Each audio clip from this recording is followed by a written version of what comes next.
Bismillahirrahmanirrahim. Assalamualaikum warahmatullahi wabarakatuh. Alhamdulillah, puji syukur kita panjatkan kepada kehadirat Allah Subhanahu wa taala yang telah mempertemukan kita ke dalam channel Zulkifli M Abbas Official, di mana channel ini akan menyuarakan kebenaran Islam dan membentengi keimanan kita dari upaya pemurtadan yang dilakukan oleh para misionaris. Baik, untuk live kali ini merupakan menjawab tantangan debat dari pendeta MYM, di mana Bang Zuma berkunjung ke room debat pihak pendeta, dan kita doakan mudah-mudahan sinyal Bang Zuma bagus, dikarenakan Bang Zuma lagi ada di gunung, tempat wisata yang beliau punya. Tanpa panjang lebar lagi, mari kita saksikan.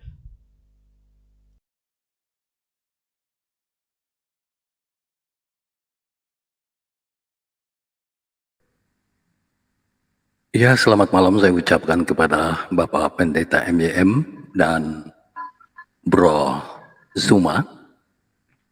Ya, saudara netizen dimanapun Anda berada, jumpa lagi ya bersama Bapak Pendeta MYM dengan channelnya Moriwali Yanto Matalu GKKR Channel. Ini suaranya ada gema ini. Mungkin Bro Zuma di mute dulu. Oke, terima kasih. Sabar sebentar, mohon maaf. Sebentar.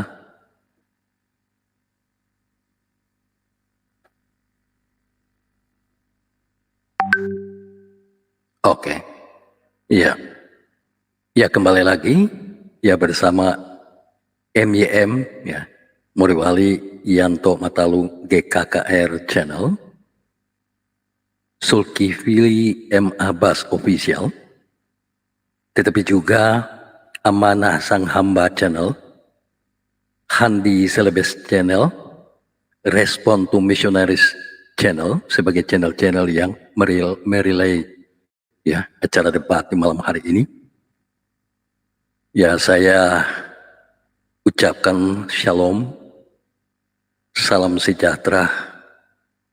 Izinkan saya juga ucapkan assalamualaikum warahmatullahi wabarakatuh bagi saudara-saudara netizen channel-channel ini dimanapun Anda berada. Kiranya kasih setia Tuhan senantiasa menyertai kita semua. Saya berharap kepada saudara-saudara yang belum mensubscribe, silakan mensubscribe untuk mendukung semua channel ini, minimal bagi kepentingan edukasi ya. Sekalipun kita tidak seiman, tetapi tetap bersaudara sebagai sesama manusia. Lebih daripada itu saudara sebangsa dan setanah air. Ya, di malam hari ini akan terjadi debat yang saya pikir akan sangat akademis ya, dan sekaligus mengedukasi antara MYM dan Zuma dengan tema Dwi Natur Kristus, Yesus 100% Allah, 100% manusia.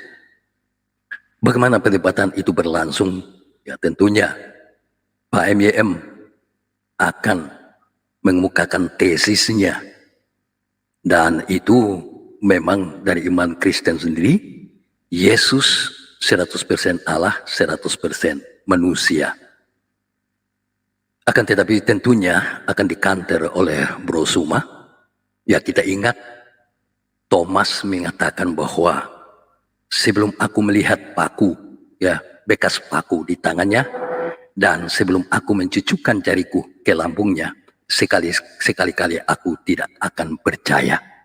Ini sebenarnya sebuah prinsip rasionalisme, tetapi juga empirisme, membutuhkan bukti. Intinya di sini, bagaimana argumentasi yang dipandang masuk akal sehingga bisa meyakinkan, dan itu berada di tangan Pak MYM, tetapi sekaligus di tangan Zuma untuk bisa mengkanternya. Ya, saya akan menyampaikan aturan ya, atau rule Pertama, pembukaan yang sedang berlangsung. Yang kedua, kita akan masuk dalam prolog atau pengantar materi oleh masing-masing ya, Pak MYM dan Bro Zuma. Untuk itu akan diberikan 7 menit kepada masing-masing. Yang berikut akan terjadi tanggap menanggapi antara kedua yang berdebat atau kedua narasumber. Masing-masing akan diberikan 5 menit untuk 5 kali ya putaran. Yang berikutnya, yang keempat, diberikan kesempatan kepada keduanya untuk masing-masing memberikan kesimpulan. Selanjutnya kita akan membuka sesi tanya jawab, yaitu antara penanya dan narasumber. Ya, lalu yang terakhir adalah penutup. Tapi sebelum masuk pada prolog atau pengantar dari kedua narasumber, mungkin ada hal-hal yang perlu disampaikan oleh Pak MYM dan Bro Zuma. Dipersilakan mungkin lebih dahulu dari Bro Zuma. Dipersilakan, Bro.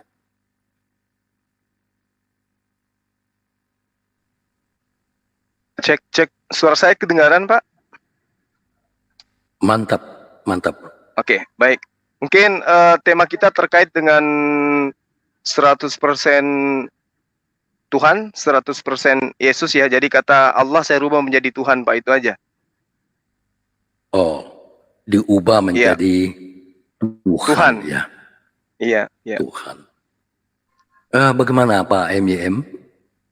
Sebelum kita ambil kesimpulan untuk pengubahan atau dipertahankan, silakan Pak MYM. Ya, kalau Zuma mau rubah silakan saja. Kalau saya tidak merubah, ya itu kan hak dia, tidak apa-apa, tidak masalah ya.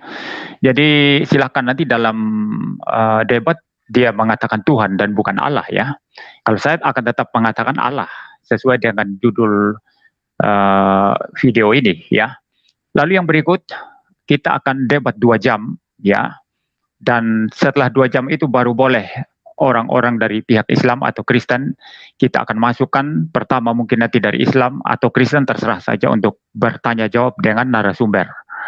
Ya begitu Pak Felix dari saya. Dan mungkin nanti kalau bisa ya 10 menit terakhir atau 15 menit terakhir itu ada apa istilahnya itu? Ada sesi battle-nya ya, seperti itu. Oh, dikehendaki terserah moderator. 2 jam ini buat apa ini Pak? Apa aja temanya selama 2 jam ini? Jadi gini, itu kan akan ada tanggap menanggapi ya. Setelah masing-masing diberikan 7 menit untuk memberikan pengantar atau prolog materinya, kemudian masuk pada babak tanggap menanggapi. Jadi itu kalau saya kasihkan itu kan masing-masing 5 menit ya, dikali 5. Ya seperti itu. Kemudian kalau mau masuk ke sesi battle, ya itu tergantung kesepakatan keduanya.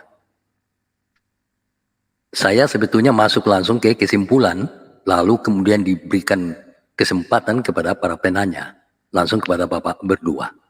Tapi terserah kalau moderator aja, terserah moderator battle, aja. Oke, kalau begitu kita kasih battle ya. Bagaimana Pak MYM, Pak Bro Zuma? Baik. Oke. Tapi kembali kepada tadi, Pak MYM tetap mempertahankan kata Allah, mungkin ya itu terkait dengan kedalaman kajian beliau, dan Bro Zuma akan tetap menggunakan kata Tuhan. Sepakat demikian? Iya, kalaupun saya menggunakan bahasa Ibrani Pak, menyebut ilah aja, bukan bahasa Arab. Ilah atau Eloh. Oh, begitu. Karena kita lagi membahas tentang ajaran Yesus itu sendiri. Kalau Yesus kan tidak menggunakan bahasa Arab. Iya. Tapi kalau Pak MYM masih ngotot menggunakan bahasa Arab ya nggak apa-apa, silakan aja. Saya cuma izin menggunakan kata ilah atau Eloh. Atau ya, saya sudah bicara tadi. Kita sepakat aja daripada buang-buang waktu ini. Ya, lanjut. Iya. Oke, jadi saya pikir terminologi itu dikembalikan kepada masing-masing ya. Bagaimana penggunaannya. Oke, saya pikir demikian. Dan diberikan kesempatan pertama kepada Pak MYM untuk silakan sampaikan prolog atau pengantar materinya. Ya, saya ingatkan ya, selama presentasi atau penyampaian tidak satu pun boleh menyelah ya. Oke, dipersilakan Pak MYM. Silakan. Ya, baik. Untuk di awal ini saya akan open cam. Nanti saya akan tutup buka cam saja kalau saya, biar wajah saya yang ganteng ini bisa dilihat oleh orang-orang, ya. Nah, saudara, yang paling penting yang saya mau sampaikan cuma dua hal. Yang pertama, keyakinan Kristen bahwa Yesus adalah Allah 100%, ya. Allah ya, dalam pengertian di sini kalau bahasa Ibrani-nya Elohim, dalam bahasa apa namanya itu Aramaik yaitu Allah, ya, lalu dalam bahasa Arabnya itu Allah, dalam bahasa Yunani-nya itu Theos, dalam bahasa Inggrisnya itu God, dan Indonesianya itu adalah Allah.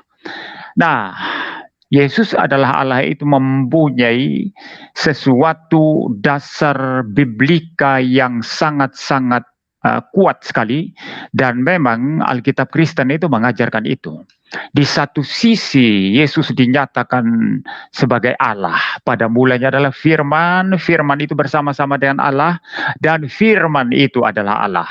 Dan di sisi lain, firman itu dikatakan telah menjadi manusia dalam arti bahwa sang firman tadi mengambil natur manusia, ditambahkan kepada natur Allahnya, sehingga naturnya sekarang ada dua. Ini saya hanya kutip bagian Injil Yohanes pasal 1 saja. Di seluruh Injil itu nyata kedua hal mengenai Yesus ini, yang ilahi 100% dan manusia 100%.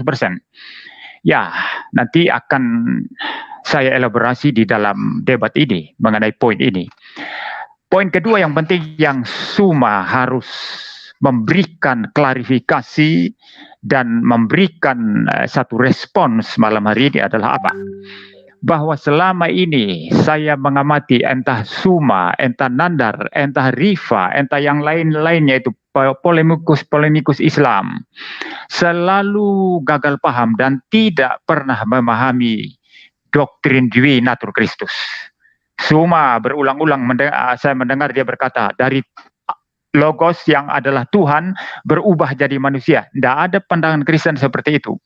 Tuhan berubah jadi manusia itu salah, itu tidak ada itu.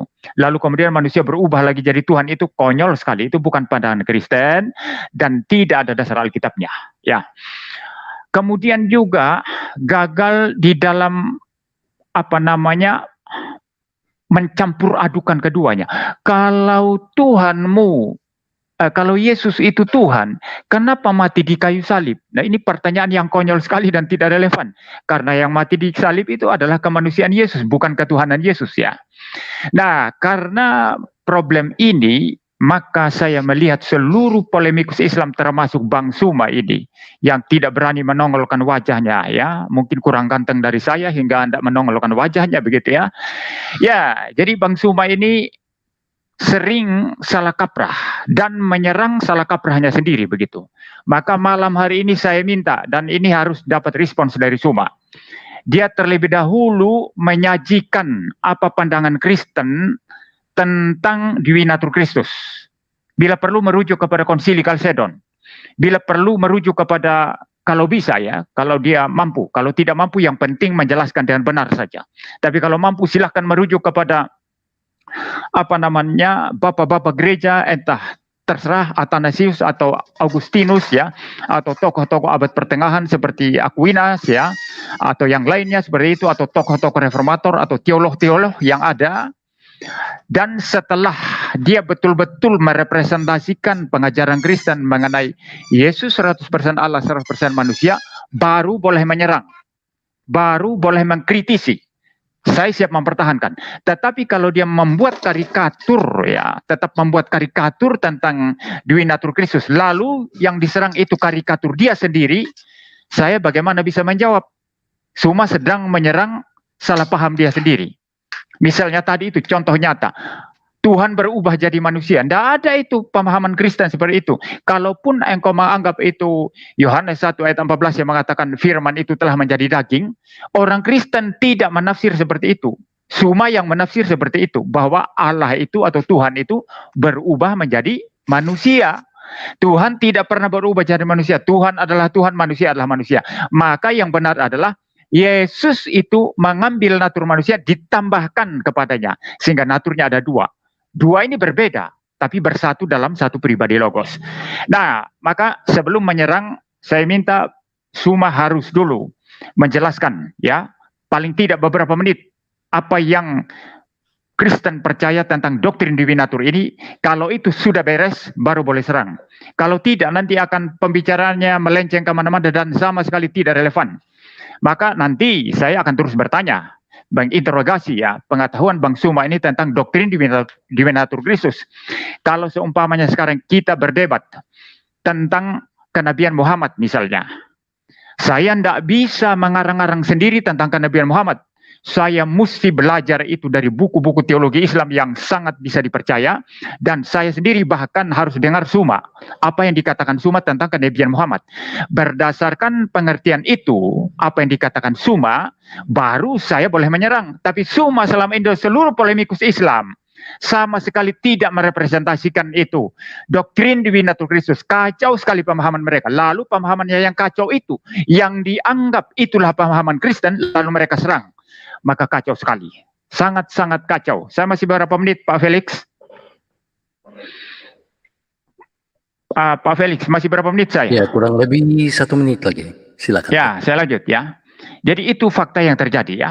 Maka dalam debat malam hari ini tidak boleh terjadi seperti itu. Kalau tetap ada misrepresentasi atau merefleksikan secara salah iman Kristen nanti lalu diserang, saya akan meluruskan itu. Saya akan meluruskan. Kristen bukan seperti itu. Serangan Anda tidak relevan. Saya akan selalu seperti itu nanti untuk mengingatkan. Bila perlu nanti saya akan merujuk kepada Konsili Kalsedon, merujuk kepada pemikiran-pemikiran para teolog yang saya sangat-sangat kuasai sekali karena saya adalah seorang teolog. Ya, seperti itu. Jadi, itu catatan saya yang kedua. Sehingga debat kita benar-benar ilmiah. Artinya, yang kita serang itu betul-betul merepresentasikan, ya, merepresentasikan pemikiran daripada lawan kita. Ya, saya kira saya sampai di sini saja. Baik, sudah selesai tepat waktunya. Ya, silakan, dipersilakan langsung saja oleh Bro Suma, sampaikan prolog ataupun pengantar materinya. Bro Suma, beliau terpental ya. Sebentar, naikkan kembali Ivan. Bisa.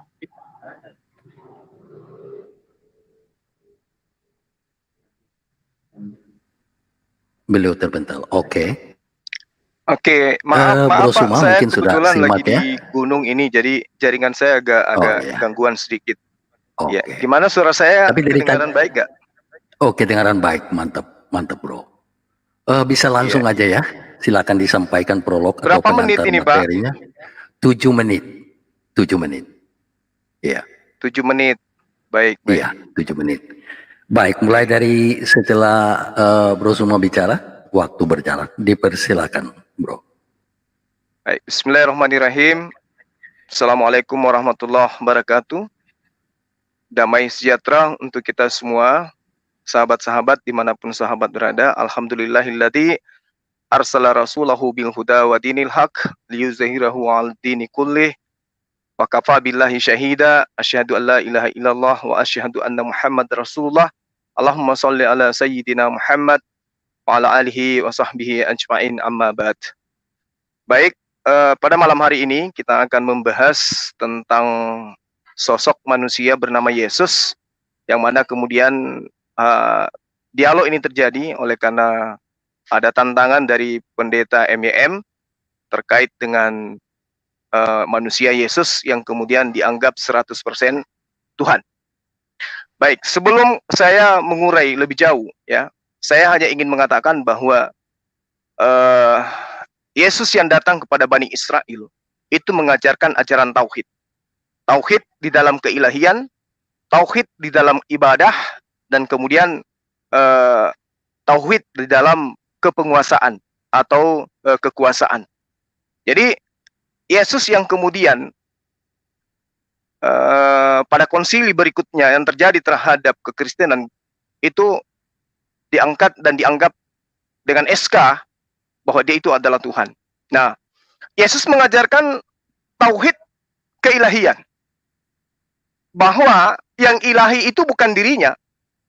Di dalam Markus 12 sampai nomor 23, 28 sampai nomor 32 jelas diterangkan di sana bahwa ketika orang-orang Torah, penganut Torah, ahli Torah mendengar Yesus dan orang-orang Saduki bersoal jawab tentang dirinya, bahwa dirinya itu adalah pengajar, dia adalah guru. Nah, maka kemudian Yesus ditanya oleh orang-orang yang ada pada saat itu, hukum manakah yang paling utama? Ya, jadi ketika Yesus ini yang seharusnya mengatakan dirinya adalah ilahi, justru pada saat itu dia tidak mengatakan itu. Dia mengatakan hukum yang utama adalah Shema Israel, Adonai Eloheinu, Adonai Ahad. Dengarlah wahai Israel, Tuhan ilah kita, Tuhan itu esa. Nah, artinya bahwa Yesus tidak mengajarkan dirinya ilahi, karena hukum utama adalah tidak ada Tuhan selain daripada apa yang kemudian diperintahkan Yesus kepada Bani Israel. Lalu kemudian di dalam ajaran Yesus, setiap kali hari dia masuk ke dalam sinagoge, tentu yang dia bacakan adalah kitab-kitab terdahulu, bukan kitab perjanjian baru, tapi perjanjian lama. Di dalam Yesaya 45 nomor 21 diterangkan, beritahukanlah dan kemukakanlah, biarlah mereka berunding bersama-sama. Siapakah yang mengabarkan hal ini dari zaman purbakala dan memberitahukannya dari dulu? Bukankah aku Tuhan? Tidak ada yang lain, tidak ada ilah selain daripada aku. Aku itu yang adil dan juru selamat, tidak ada lain kecuali aku. Nah, lalu kemudian di dalam Yesaya 5 juga diterangkan bahwa kepada siapakah kamu hendak menyamakan aku, hendak membandingkan dan mengumpamakan aku sehingga kami sama. Ya, kemudian nanti akan muncul ajaran berikutnya tangan Tuhan ini. Di dalam Yesaya 46 nomor 5, pendeta MYM akan mengatakan, yang aku samakan dengan dirimu, yang kusetarakan dengan dirimu adalah manusia anak Maria bernama Yesus. Nanti kita lihat. Lalu kemudian ajaran Yesus yang kedua ketika dia datang kepada Bani Israel adalah mengajarkan tentang tauhid penguasaan atau kepenguasaan. Nah, diterangkan di dalam Yesaya 44 nomor 24 bahwa tentang apa yang kemudian diajarkan oleh para nabi terkait dengan ajaran Musa, ajaran Yesaya, ajaran ajaran rabi-rabi yang kemudian Yesus juga diantaranya disebut sebagai rabi. Di situ jelas dikatakan, beginilah firman Tuhan penebusmu yang membentuk engkau sejak dari kandungan. Akulah Tuhan yang menjadikan segala sesuatu seorang diri, tidak ada dua apalagi tiga. Akulah yang seorang diri membentangkan langit dan menghamparkan bumi. Siapakah yang mendampingi aku? Tidak ada satupun yang mendampingi aku. Lalu kemudian sangat jelas diterangkan di dalam Mazmur 104 nomor 27. Bagaimana kemudian di situ menerangkan semuanya menantikan engkau supaya diberikan makanan pada waktunya. Nah, itu yang kedua. Kemudian yang ketiga, Yesus mengajarkan tauhid dalam peribadatan. Jadi tentang penyembahan. Di dalam Matius 4 nomor 10, Yesus mengajarkan hanya berbakti kepada yang mengutus dia. Yang mereka kemudian sebut dengan sebutan Bapa. Begitupun di dalam ajaran Nabi Musa. Ulang 6 nomor 13. Ya, engkau harus takut akan Tuhan elahmu. Kepada dia haruslah engkau beribadah dan demi namanya haruslah engkau bersumpah. Nah, intinya adalah bahwa ketika kita memahami bahwa Yesus sendiri mengajarkan tentang tauhid, mengajarkan tentang dirinya bukan Tuhan, mengajarkan tentang Tuhannya itu hanya satu, muncul kemudian pengajaran yang mengatakan Yesus 100% Tuhan dan Yesus 100% bukan Tuhan. Nah, kenapa demikian? Karena hal ini diputuskan pada konsili Efesus Juni 431, 400 tahun kurang lebih setelah Yesus itu terangkat ke langit. Dan ini disponsori oleh Kaisar Romawi Theodosius II. Ini harus dipahami nih, bahwa SK terangkatnya Yesus yang tadinya bukan Tuhan menjadi Tuhan 100%, itu datangnya setelah 400 tahun kemudian dan sekarang diimani oleh orang-orang Kristen, oleh teman-teman kita yang ada di Indonesia. Tapi sebagian. Nah, dikatakan bahwa oleh karena itu kita mengakui bahwa Tuhan Yesus Kristus, anak tunggal Tuhan, sebagai Tuhan yang sempurna 100%, sekaligus manusia yang sempurna 100%. Jadi boleh saya mengatakan, Yesus itu menurut konsili di Efesus Juni 431, Yesus itu 30 detik. Oke. Lanjut. Oke. Jadi saya katakan bahwa keputusan diangkatnya, diberikannya gelar kepada Yesus 100% Tuhan, itu semata-mata keputusan hasil konsili manusia, bukan atas firman Tuhan, bukan atas kalam Tuhan, bukan atas legitimasi dari Yesus, bukan atas legitimasi dari ibunya Yesus, atau pamannya Yesus, atau saudara-saudaranya Yesus, tetapi dari mimbar gereja kemudian, yang memang dari sejak semula, mengajarkan ajaran politeisme, banyak Tuhan, banyak sembahan, ada Bapa, ada Anak, ada Roh, dan seterusnya. Karena itulah kemudian malam ini sangat menarik. Kalau kita lihat pendeta MYM, banyak celoteh, banyak curhat, tapi nggak apa-apa. Selesai, Oke, makasih. Bro Suma. Ya, terima moderator kasih. bisa nggak timernya ditampilkan supaya saya tahu untuk mengukur waktu saya gitu. Iya, saya memang Masalahnya nggak saya bisa. nggak. Saya nggak Waduh. bisa tampilkan karena saya kan maksudnya tidak di itu. Jadi, tapi saya tetap pegang timer di sini. Kalau Oh iya, iya. Iya, saya tetap Apa akan bisa konsis ini dengan Bang? waktu. Bisa nggak satu orang dari Muslim diangkat untuk menjadi ini yang ngatur timer gitu? Gimana Supaya kita Pak nyaman karena MYM? saya nggak bisa Gimana, mengetahui Pak waktu MYM? saya sisa berapa gitu. Iya Karena baik, saya Bapak dan teman-teman di sana bisa mengetahui karena Bapak penyelenggara, tapi saya nggak tahu berapa menit lagi atau sudah berapa menit saya gunakan. Saya Boleh nggak? ya saya tanya juga ke Pak MYM. Ya. Saya juga nggak tahu.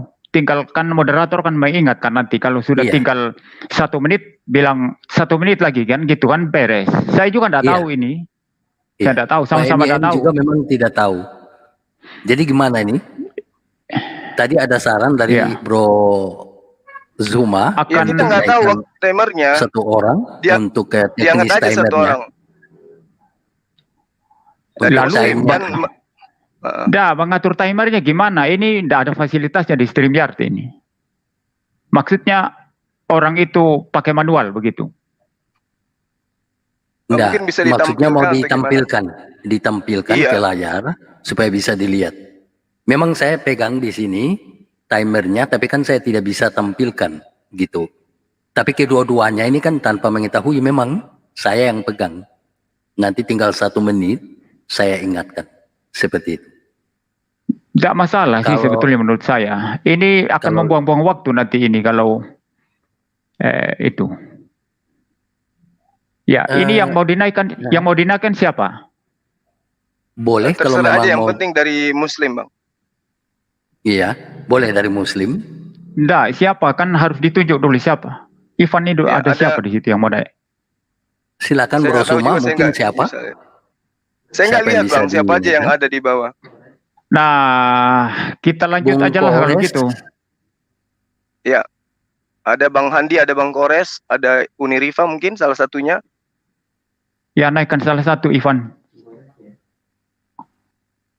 Ya, naikkan salah satu. Ya soalnya Ya, kita Kores. waktunya lama ini kita. Ya. Iya. Oke. Jadi oke sudah ya. Sekarang Bro Kores sudah naik. Silakan Kores bisa mengatur timernya supaya bisa kelihatan kepada kedua. Iya, narasumber kita. cek 1 2. Suara masuk? Masuk, mantap. Oke, gini posisinya. Ini kan StreamYard ya. StreamYard susah, dia nggak kayak Zoom untuk share screen. Jadi paling aku bantu untuk notice sounding aja. Kalau misalnya udah mau 10 detik terakhir. Ini mau dibagi berapa? 5 menit, 5 menit. Iya, akan masuk babak berikut ini kan 5 menit. Ya, saya juga ada di sini, tapi yang diminta itu bisa ditampilkan nggak? Nggak bisa, ini nggak ada fasilitasnya. Kecuali itu tadi tidak apa-apa pakai suara tadi itu.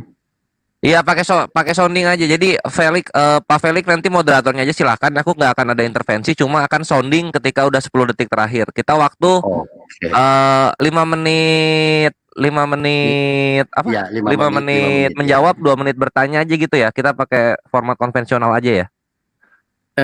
Ini langsung saja 5 Dah. menit. Di akhir itu 5 menit, 5 menit. harus ada titipan pertanyaan. Ya. Paling tidak satu pertanyaan, sehingga nanti ditanggapi. Dia seperti itu. Jadi kita ngalir. Itu dia 5 posisinya menit, 5 gini, menit. kalau misalnya dicampur 5 menitnya dengan bertanya, biasanya narasumber lupa untuk bertanya. Enggak. Jadi kita jalan saja, dikembalikan. Nanti kalau memang misalnya tidak ada pertanyaan, ya kita ingatkan. Kita ingatkan untuk harus ada pertanyaan.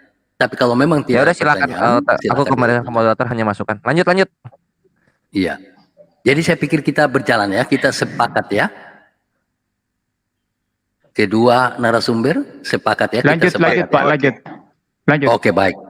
Kita akan segera masuk ke berikutnya, yaitu saling tanggap menanggapi ya antar kedua debater atau narasumber.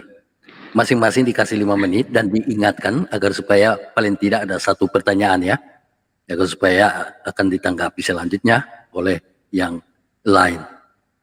Untuk kesempatan pertama, saya berikan kepada Bro Suma mengajukan menanggapi narasi daripada Pak MYM. Jangan lupa titipkan satu pertanyaan. Dipersilakan Bro Suma. Iya, baik.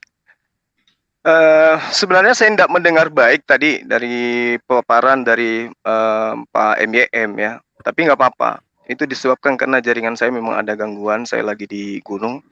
Ya. Jadi sepintas saya mendengarkan bahwa Pak MYM mengatakan Yesus itu bukan Tuhan yang dilantik kemudian, tetapi adalah Tuhan dari sananya atau seperti apa, nanti coba diluruskan. Yang pasti kemudian adalah Pak MYM sudah mengakui pada pertemuan kita sesi dulu bahwa Yesus itu selama-lamanya adalah manusia. Sama seperti yang diterangkan kemudian di dalam kitab Ibrani 13 nomor 8. Yesus Kristus tetap sama. Pak Felix, saya bisa interupsi ya? Saya minta untuk jangan ditanggapi dulu Pak, biar selesai baru silakan. Nah, ini buang-buang waktu nanti karena tidak Waktu merepresentasikan apa yang saya itu tadi, tidak merepresentasikan yang saya sampaikan tadi. Buang-buang waktu, saya tidak tanggapi nanti kalau tanggapannya tidak nyambung dengan itu poin saya. Nah, nanti coba dibijak aja sedikit Pak, bijak aja. Kalau misalnya nanti tidak sesuai dengan apa yang Anda paparkan, karena Anda penganut ajaran kasih, Bapak yang tanggapi nanti pada sesi Bapak, gitu loh. Gak usah panik, santai aja napa. Tidak, saya tidak panik. Anda tidak mendengarkan pernyataan saya tadi, jadi apa yang Anda mau tanggapi? Saya apa yang Anda mau tanggapi? Mendengarkan. Anda mengatakan bahwa salah saya yang telah mengatakan Kristen melantik Yesus menjadi Tuhan. Ada 2 poin tadi. Ada 2 poin tadi. Saya tidak bicara istilah melantik tadi. Saya tidak bicara itu. Ada 2 poin yang saya sampaikan tadi. Saya tidak bicara melantik tadi. Makanya poin ini tidak bisa. Kecuali kecuali serahkan ke saya. Kecuali serahkan ke saya baru Anda tanggapi. Kalau tidak ada nyambung nanti. Sebutkan aja poin apa yang pertama. Mana bisa hanya sebut langsung singkat. Saya menyampaikan itu 7 menit tadi. Paling ini tidak kasih saya mengenai waktu. Konsep akidah Pak. Konsep ketuhanan. Anda tinggal menyebutkan. Iya, jadi tolong ketua narasumber. Saya bicara 7 menit tadi. Tolong ketua narasumber coba dengarkan apa yang saya katakan ya. Ya, saya harap ini dilanjutkan saja. Kan ada tanggapan ya.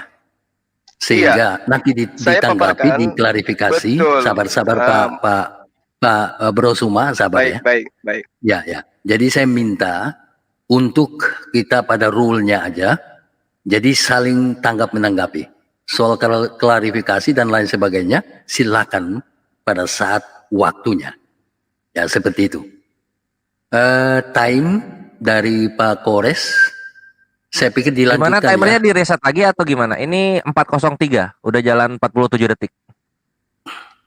Sudah berapa menit tadi? Baru 47 detik.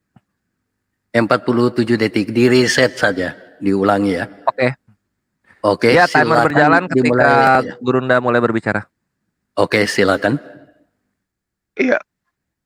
Ya, jadi yang saya katakan bahwa saat ke pertemuan kita waktu dulu, Bapak mengatakan Yesus itu selama-lamanya adalah manusia. Dia tidak berubah. Oleh karena itulah saya katakan bahwa itu sudah Betul, karena berdasar terhadap kitab Anda sendiri. Di dalam Ibrani 13 nomor 8. Yesus Kristus tetap sama, baik kemarin maupun hari ini, dan sampai selama-lamanya. Jadi, Yesus itu mau dibawa kemanapun, tetap saja dia adalah manusia. Lalu kemudian Bapak saya dengarkan tadi ngoceh, menyebut semua apologet Muslim katanya seperti ini. Dan itu memang fakta. Kenapa? Karena Yesus ketika datang kepada Bani Israel, mengajarkan dirinya adalah manusia. Lalu kemudian belakangan muncul pernyataan bahwa Yesus juga adalah 100% Tuhan. Dengan kata lain, Yesus itu 100% Tuhan, 100% bukan Tuhan. Karena manusia tidak mungkin Tuhan. Kalau Anda mengatakan Yesus 100% Tuhan dan juga 100% manusia, berarti saya mengartikan Yesus itu Tuhan dan juga Yesus itu bukan Tuhan.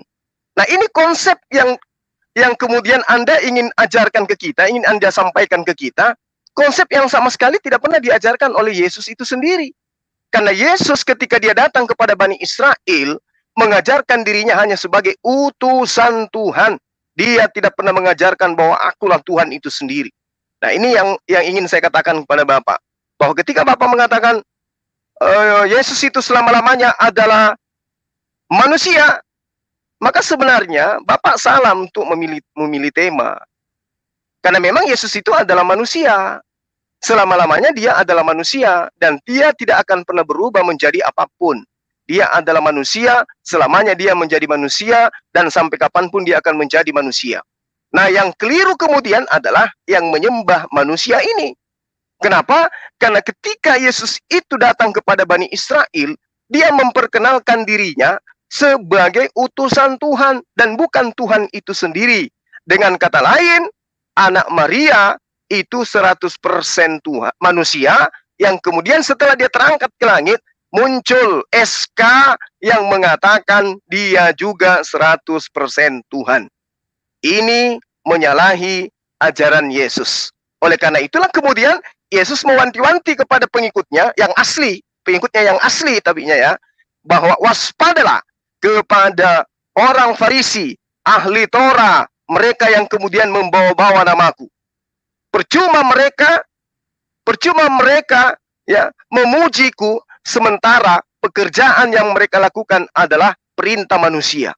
Ini pernyataan Yesus itu sendiri. Berarti di tengah keberadaan Yesus akan muncul oknum-oknum yang akan mengajarkan sesuatu yang menyimpang daripada apa yang diajarkan oleh Yesus. Sementara Yesus ketika ditanyai oleh orang-orang sesamanya, bagaimana engkau mengatakan aku baik? Hanya ada satu yang baik, yaitu jika engkau ingin memperoleh hidup yang kekal, maka lakukan segala perintahnya. Perintah siapa? Perintah Tuhan yang mengutus Yesus. Dan ketika kita menyelidiki, tidak ada satupun perintah Tuhannya Yesus untuk mendudukkan Yesus sebagai Tuhan 100%.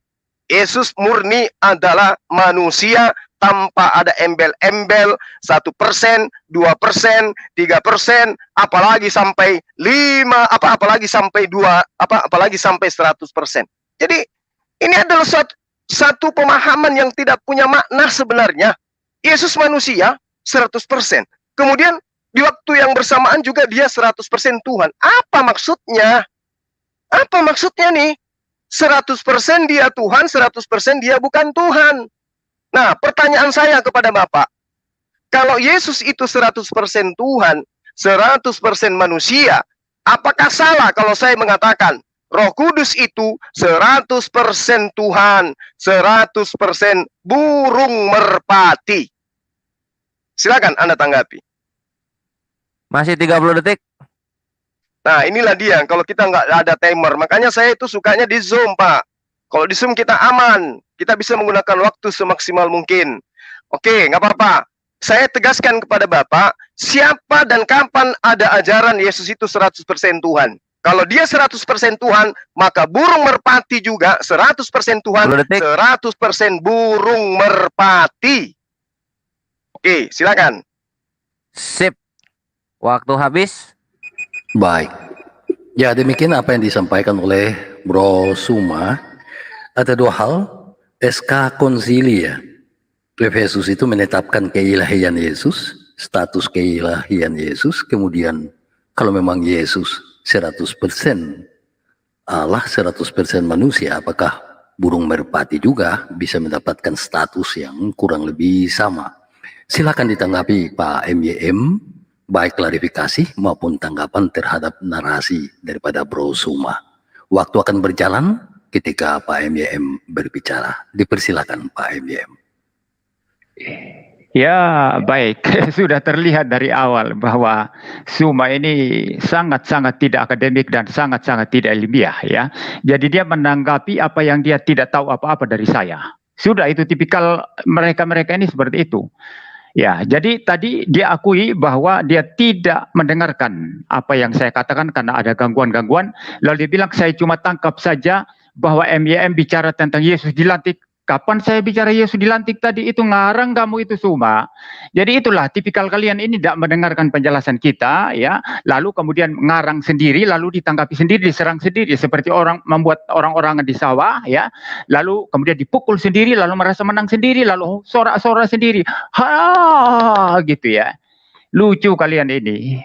Makanya saya bilang ya ini karena sangat relevan dalam debat ini, ketahuan sekali Suma tidak mendengarkan pernyataan saya langsung memberikan tanggapan dengan ngarang, maka betul-betul kalian tidak ilmiah. Saya debat dengan Valen kemarin masih lebih ilmiah. Dengan Valen itu masih lebih ilmiah. Dia mendengarkan baik-baik dan merepresentasikan walaupun saya tidak sepakat dengan dia. Dan saya serang argumennya. Ya, itu yang pertama. Ya, yang saya katakan tadi, penjelasan saya mengenai Yesus itu Allah 100% dan manusia 100% itu singkat saja. Karena saya akan elaborasi nanti di dalam perjalanan dialog ini, begitu ya. Nah, yang poin yang saya tekankan yang Zuma harus kasih tanggapan tadi apa? Anda paham tidak doktrin Kristen itu tentang Dwi Natur Kristus? Yesus itu Allah 100%, manusia 100%. Pertanyaan saya, menurut doktrin Kristen pribadi Yesus berapa? Roh Yesus berapa? Lalu kemanusiaan dan kealahannya bersatu bagaimana? Anda bisa rujuk di Konsili Kalsedon bagaimana? Kalau Anda bisa merepresentasikan pemahaman Kristen mengenai doktrin Dwi Natur ini, baru Anda serang, itu baru akademik, itu baru ilmiah. Ya, maka maaf saja ya. Mending sebetulnya ya Menahem Ali itu jauh lebih ilmiah ya, karena dia akan mendengarkan argumentasi lawan dan dia merepresentasikan itu lalu dia serang itu yang saya mau. Nah, maka dari seluruh apa yang dikatakan Suma tadi dan dulu ya, itu adalah satu bukti bahwa dia tidak memahami doktrin Kristen tentang Dwi Natur Kristus. Dia berkata Allah katanya atau Tuhan katanya berubah jadi manusia lalu jadi Allah lagi. Siapa yang mengajar begitu? Di mana itu? Konsili mana yang mengajar begitu? Di Alkitab di mana diajarkan seperti itu? Tidak ada orang Kristen percaya seperti itu. Kealahan Yesus tetap Allah.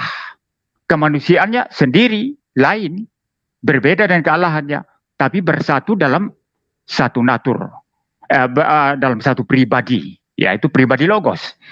Nah, yang saya maksud tadi, Anda harus merepresentasikan benar-benar pemahaman Kristen ini, baru Anda serang, baru saya jawab.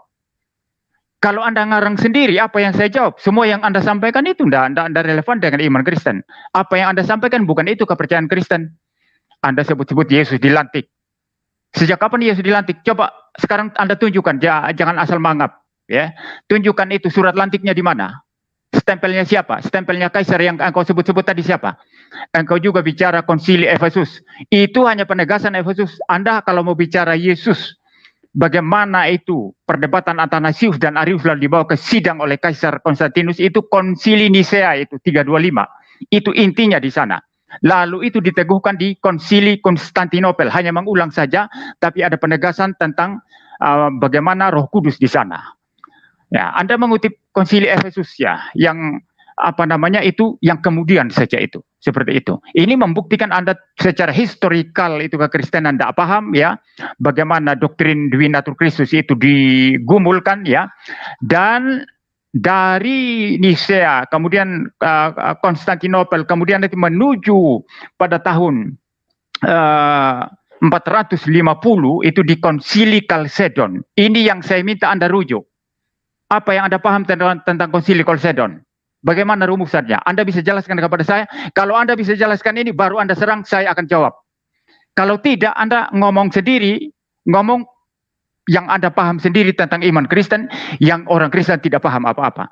Selama ini kita biarkan kalian menari-nari dalam pemikiran kalian, lalu serang sendiri pemikiran kalian. Malam ini saya tidak akan lepas kamu. Malam ini kamu harus representasikan iman 10 Kristen yang detik. sejati. Kalau kamu tidak representasikan kepercayaan Kristen yang sejati, lalu kamu serang, itu nonsens itu. Itu abal-abal, tidak ilmiah, tidak akademik kamu, asal mangap. Ya, saya bicara sampai di sini. Saya bicara sampai di sini. Ya, thank you. Silakan moderator. Baik, terima kasih Pak MYM. Jadi ada dua catatan ya. Yang pertama, kepada Bro Sumba, Anda harus merepresentasikan iman Kristen. Kemudian yang kedua, ya mungkin dipertanyakan mengenai pengetahuan Anda, ya mengenai beberapa konsili ya, yang Anda anggap sebagai timing penetapan ya, atau momen penetapan keilahian Yesus. Silakan tanggapi. Saya minta Bro. tunjukkan SK-nya. SK-nya share screen sekarang. SK-nya stempel siapa? Itu tunjukkan. Kalau tidak, asal mangap itu. Tunjukkan SK-nya sekarang. Yang SK pengangkatannya, mana? Stempelnya Ya, oke, siapa? baik. Tanda tangan siapa? Oke. Ya baik, Ya, oke. Ya, jadi saya jadi pikir gini. bisa sabar ya, Bro Suma. Apa mau dihitung waktunya atau masih mau gimana? Langsung aja, Pak. Saya tidak mau Langsung mengikuti aja. Oke, kalau begitu keinginan Pak beliau. Penatua, Enak silakan kali, ngapain saya harus ikuti waktunya kemauannya gitu loh.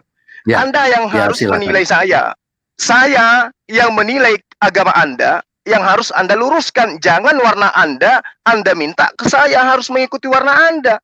Berbicara mengenai ilmiah percuma, mau ilmiah seapapun ilmiahnya Anda, faktanya Anda menyembah manusia, itu yang Anda harus patahkan. Masalah konsili Chalcedon menjadi penyebab lahirnya skisma di dalam Katolik, itu bukan urusan saya. Itu bukan pandangan saya harus menilai kalian dengan pola yang Anda inginkan. Saya ngerti bagaimana muncul ketidaksepahaman dalam internal Kristen mengenai jumlah tabiat atau pribadi yang ada pada diri Yesus. Saya ngerti, saya paham. Konsili Chalcedon itulah, maka gereja-gereja Ars Utama mendukung Kaisar Bizantium. Paham saya, Pak. Bapak nggak usah ngajarin saya itu. Saya nggak terjun di dunia apologet ini kalau saya nggak paham. Minta SK. Emangnya Yesus itu di SK kan, dilantik kemudian disumpah menjadi Tuhan? Kagak, Pak, bukan begitu cara mahamnya. Sekarang tugas Anda adalah sebagai seorang tokoh agama meluruskan kalau saya salah bahwa Kristen menyembah manusia. Titik. Pertanyaan saya Anda tidak sentuh. Kenapa Anda panik? Anda hanya menyerang pribadi saya. Anda mengaku hebat, mulut lebar, ngomong so hebat tentang Kristen. Tapi apa yang Anda utarakan sekarang? Kutanya Anda, firman pertama yang diterima Yesus, wahyu pertama, Anda nggak bisa jawab. Anda hanya curhat. Habis itu, nanti Anda monolog di channel Anda. Tantang-tantang saya, sebut-sebut saya. Anda ingin membahas tentang konsili atau membahas tentang Yesus yang Anda katakan 100% manusia, 100% Tuhan. Atau Anda ingin menjadi murid saya? Anda nggak bisa mewarnai saya, Pak MYM. Saya juga ini apologet. Anda nggak perlu tahu saya sekolah di mana. Karena dalam diri saya ada Roh Kudus yang membimbing saya tentang kebenaran. Paham? Anda mau mengotak-atik tentang pemahaman saya tentang Kristen. Yang saya tahu dan yang Anda harus bantah, karena ini adalah undangan Anda. Patahkan argumen saya bahwa Pak MYN menyembah manusia. Nggak usah Anda sembunyi di balik pengetahuan Anda. Saya pun kalau Anda berbicara mengenai agama saya tidak minta Anda untuk di mana kau sekolah, apa yang kau pahami tentang tauhid, apa di mana kitab apa yang kau pelajari. Enggak begitu cara dialog, Pak. Sekarang kalau Anda nantang saya, berarti saya punya nilai di mata Anda. Nilai saya itu Anda rontokkan, jangan Anda pakai cetakan Anda untuk kemudian membentuk saya. Tidak bisa begitu. Ya. Kalau Anda benar-benar punya pemahaman, ngapain Anda ngajak saya ilmiah? Silakan Anda makan itu ilmiah. Tapi pada prinsipnya, Anda menyembah manusia. Apa gunanya ilmiah? Kalau faktanya pada iman Anda, kedudukan Anda sebagai penyembah manusia, itu yang Anda harus patahkan. Yesus yang manusia, 100% manusia, dianggap 100% Tuhan. Anda ingin cari dari mana konsep itu? Karena Anda sendiri sudah belajar. Saatnya sekarang Anda meluruskan, mengajarkan ke saya. Jangan justru saya yang ngajarin Anda. Jawab pertanyaan saya tadi, Pak. Kalau Yesus yang adalah manusia, Yang punya anus, punya kelamin, Anda tuhankan karena Anda punya konsep, dia juga ada 100% Tuhan. Saya kasih kepada Anda, burung merpati juga yang datang ketika Yesus itu dibaptis, berarti dia juga adalah 100% Tuhan. Berarti Roh Kudus 100% Tuhan, Roh Kudus juga 100% burung merpati. Ini agama apa ini? Menuhankan burung merpati. Itu yang Anda harus bantah, Pak. Kembali saya bertanya kepada Anda. Nggak usah ilmiah-ilmiah sok tinggi gitu. Nggak perlu. Mau tinggi siapapun, setinggi apapun Anda, faktanya di mata kita ini, Anda menyembah manusia bernama Yesus. Pertanyaan saya jawab. Kalau Yesus 100% Tuhan, 100% bukan Tuhan, berarti burung merpati 100% Tuhan, 100% burung merpati. Jawab itu. Benarkah demikian? Kalau tidak, apa alasannya? Silakan. Masih 50 detik.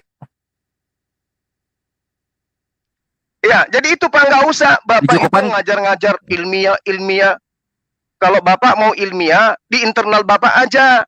Kalau sama saya, itu belajar tentang konsep ketuhanan, langsung pada pokok poinnya, Pak. Yesus Tuhan atau bukan Tuhan? Kalau dia 100% Tuhan, buktikan mana sisi ketuhanannya. Bapak kan pintar, Bapak kan dokter, Bapak kan hebat. Ajarin saya bahwa Yesus yang manusia itu yang tidak tahu apa-apa itu adalah 100% manusia, 100% Tuhan. Mana buktinya? Buktikan sekarang. Mumpung kita ditonton ribuan anak bangsa, buktikan bahwa manusia Yesus yang makan ikan goreng itu adalah 100% Tuhan. Itu Pak yang Anda harus buktikan. Udah, kasih aja biar bernapas Pak. Baik. Ya, terima kasih Bro Suma. Ya, saya minta kepada kedua pendebat ya atau narasumber agar supaya kembali kepada substansi ya. Sehingga ya kita ingat bahwa ini semua dalam rangka edukasi. Ya, seperti itu.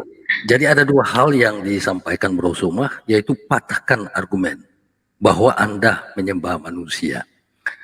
Dan kalau Yesus 100% Allah, 100% manusia, apakah logika yang sama dapat diterapkan kepada Roh Kudus? Ya, silakan Pak MIM ditanggapi. Waktu akan berjalan ketika Pak mulai bicara. Dipersilakan Pak. Ya, baik. Pertanyaan yang sangat gampang. Saya akan menjawab nanti ya. Yang pertama-tama, Suma mengakui sendiri bahwa dia tidak ilmiah ya. Jadi dia sedang mau menyampaikan konsep ketuhanan yang tidak ilmiah di sini. Puji Tuhan. Saya sangat senang sekali mendengar itu. Pengakuan jujur dari Suma. Dia tidak mau ilmiah. Kalau mau ilmiah katanya, ya sesama Kristen aja. Saya tidak ilmiah. Yang penting kamu menyembah manusia.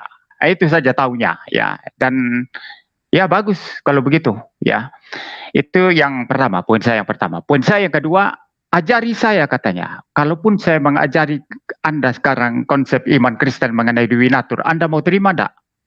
Nah, saya bukan mau Anda percaya, tapi maksudnya mau tidak untuk memahami. Setelah Anda paham baik-baik baru diserang, biar enggak membuat karikatur tentang Kristen lalu Anda serang. Itu tidak ilmiah, itu tidak akademik namanya.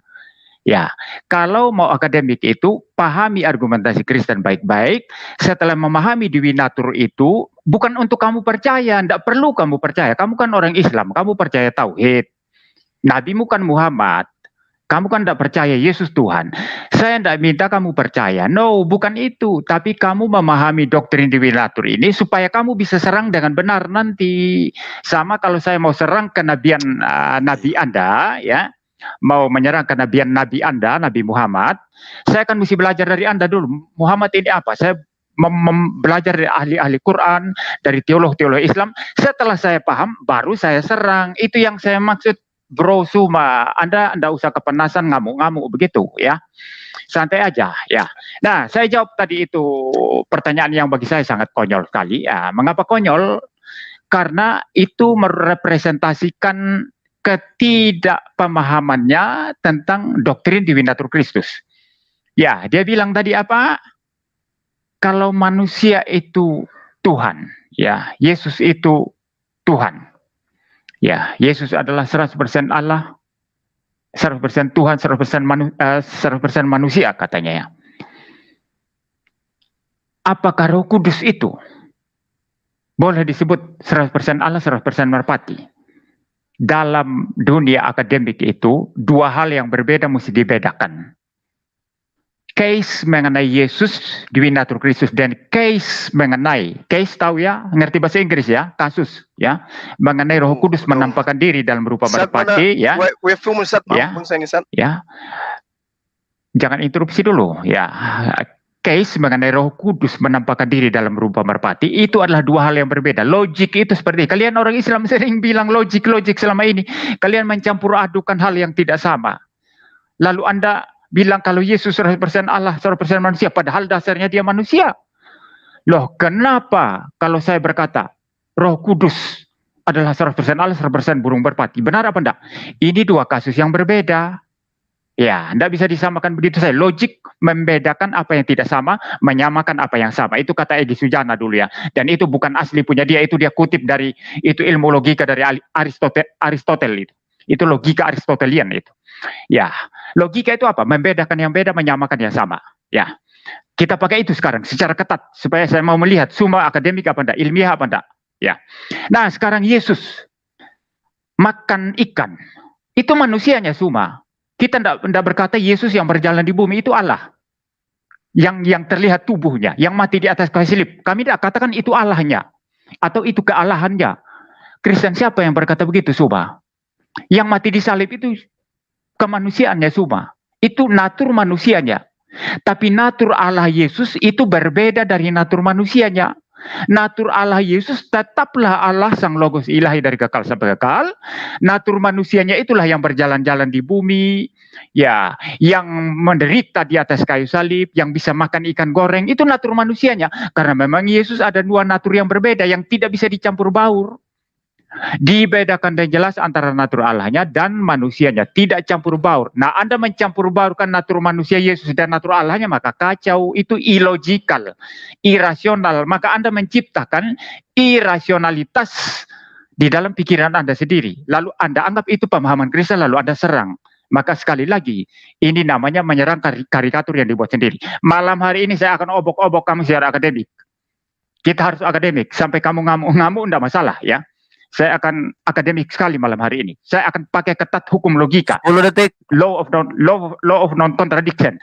Jadi kalau ditanya, yang makan ikan goreng siapa? Kemanusiaan Yesus itu, bukan kealahannya. Maka orang Kristen sembah manusia atau Allah? Kami menyembah Allah dan manusia dalam Yesus Kristus. Ulang. Kami menyembah Allah dan manusia dalam Yesus Kristus. Ya, jelas itu. Ya, thank you. Waktunya. Oke. Sebentar, Afan, Pak Felix untuk sebagai moderator sama para narasumber, Gurunda juga lagi nggak ada. Ini kita alihkan timernya ke Akhina Aditya Taliang ya, supaya narasumber bisa melihat. Lanjut. Oke, boleh. Ya, jadi ini Aditya kan sudah ada ini, Pak MYM dengan timernya yang bisa ini ya, bisa dilihat. Ya, bisa. Ya, oke. Di mana Bro semua ini? Lagi mental ya? Gurunda lagi gangguan sinyal dulu sebentar, kita tunggu sejenak karena posisi beliau lagi nggak di kota. Beliau di gunung ya? Di gunung, ya oke. Iya. Kita tunggu ya, kita tunggu sebentar.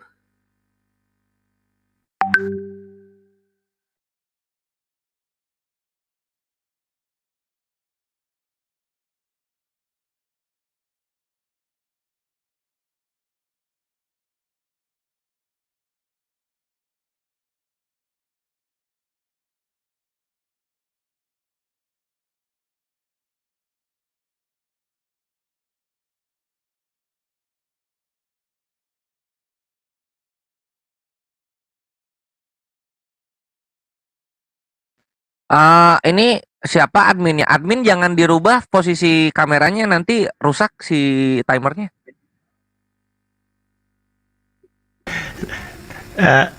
Lanjut aja. Nggak dirubah. Nggak dirubah. Ivan nggak dirubah ya? Nggak dirubah. Iya, tadi pas dibikin dia potong, dia patah. Atau mungkin Trayun keluar dulu biar berempat bisa ini dengan dengan timer. Enggak, kalau berlima bisa, kalau bertiga nggak bisa. Oh, bisa. Oh ya, oke. Ya, Kores tetap untuk mengingatkan waktunya, sedangkan Aditya hanya diam ya, tetap Ya, bisa, jalankan timernya. Oke, bisa saya sesuaikan kok. Mau 5, mau 6 bisa saya sesuaikan. Saya paskan, bisa kok. Iya, iya. Oke. Kita tunggu Bro Sumai.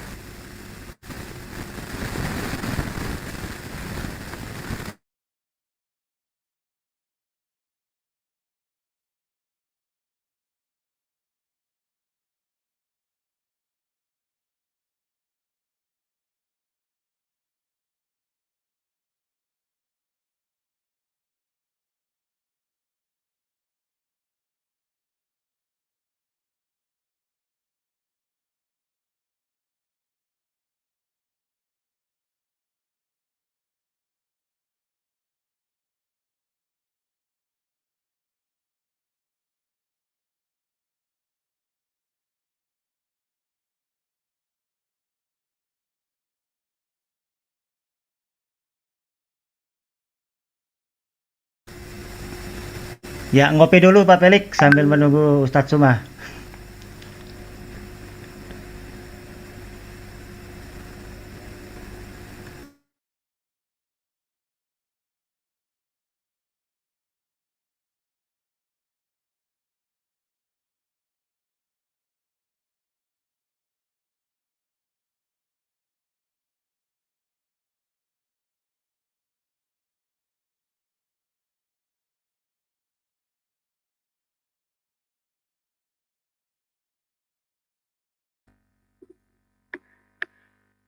Iya. Ya, sambil tunggu. Mungkin Aditya mau nyanyi? Kita tunggu aja lah. Iya, iya, iya, kita Pak tunggu. Felix sekali-kali gabung di tempat saya lah. Tempat saya juga sering kok debat lintas denomi, seru. Pak Felix bikin Ya. narasi apa gitu mengenai dapat ini Pak, biar nggak sepi. Oke. Ya. Ya, jadi saya pikir ya ketua narasumber kan sudah paling tidak menggambarkan ya bagaimana argumentasi masing-masing. Yang jelas di dalam kekristenan kan tetap ya mengakui dan mempertahankan inti imannya. Kalau kita berbicara tentang Trinitas pada aspek kristologis, maka Yesus adalah 100% Allah, tetapi juga 100% manusia. Di sisi lain memang perdebatan tentang natur Yesus ini kan sudah berlangsung ya. Sejak abad-abad pertama Masehi, kita mengetahui dalam beberapa konsili ya, konsili Nicea, konsili Chalcedon ya, di mana ada perbedaan pendapat mengenai natur Yesus. Akan tetapi pada akhirnya gereja bukan menetapkan keilahian Yesus, melainkan memastikan kedisiplinan pengajaran itu. Ya, pada konsili-konsili yang tadi telah disebutkan. Akan tetapi apapun itu sudah jelas ya, karena adanya pertentangan pendapat sejak awal, maka hal itu tentunya berlangsung sampai dengan saat ini. Merupakan hal yang biasa ya. Ada perbedaan pendapat. Mungkin saja persepsi yang berbeda. Akan tetapi pencarian kebenaran itu kan terus berlangsung. Dan dinamika pasti menyertai. Ya. Itulah sebabnya saya berpikir untuk dialog, diskusi maupun debat memang harus menyangkut substansi perdebatan itu sendiri. Oh, ini admin tolong dikosongin dulu slot barang 2 atau 1. Gurunya nggak bisa masuk soalnya. Oh iya, backstage-nya full pendeta MBM ditendang 1 yang di backstage itu biar Ustadz Suma bisa masuk maksudnya. Jangan ditendang, dikeluarkan. Ya, keluarkan dulu yang lain biar Suma bisa masuk. Nah, Yang di iya. bawah itu loh. Assalamualaikum, Gurunda, udah disiapin slotnya. Iya. Iya, studio.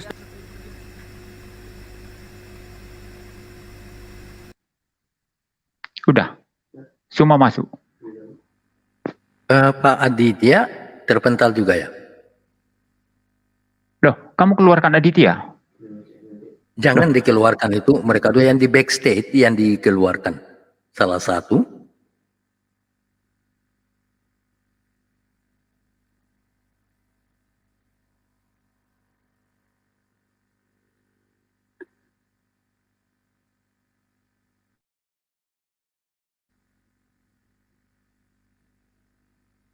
Tolong dinaikin kembali itu, Bro siapa? Aditya. Tetapi juga ya Kores. Karena tadi kita kan sudah sama-sama di sini. Yang di backstage itu yang dikasih kurang. Lalu dinaikkan itu Bro Suma. Supaya diskusi ini bisa berjalan.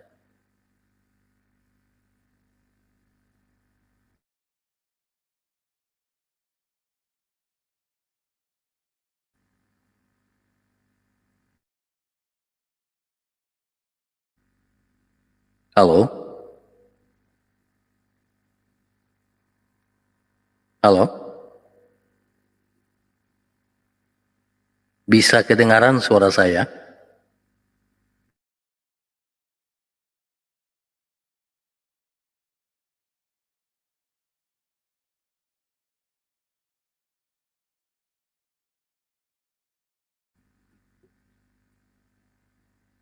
Ya, Aditya sudah naik. Itu Suma kok enggak ada ya, Suma? Sudah dikurangi ya di backstage. Sudah? Sudah.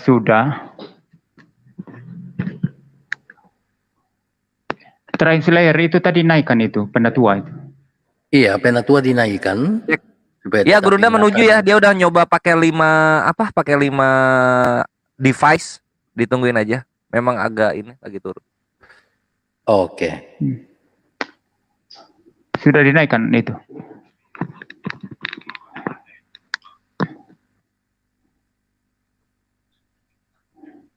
Itu yang di bawah itu, bukan? Studio masih full. Yang di backstage dikurangin aja 1. Iya, yang di backstage dikurangi.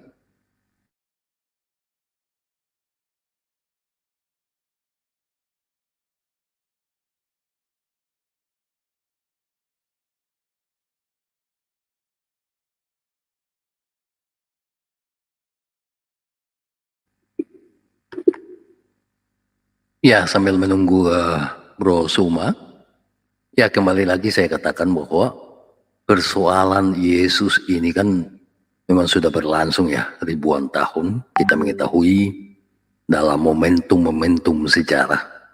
Ya tadi saya katakan bahwa dari perspektif iman Kristen, tentunya keilahian Yesus itu kan tidak dapat ditetapkan. Akan tetapi demi kedisiplinan pengajaran, maka diperlukan konsili-konsili yang dari tadi sudah disebutkan.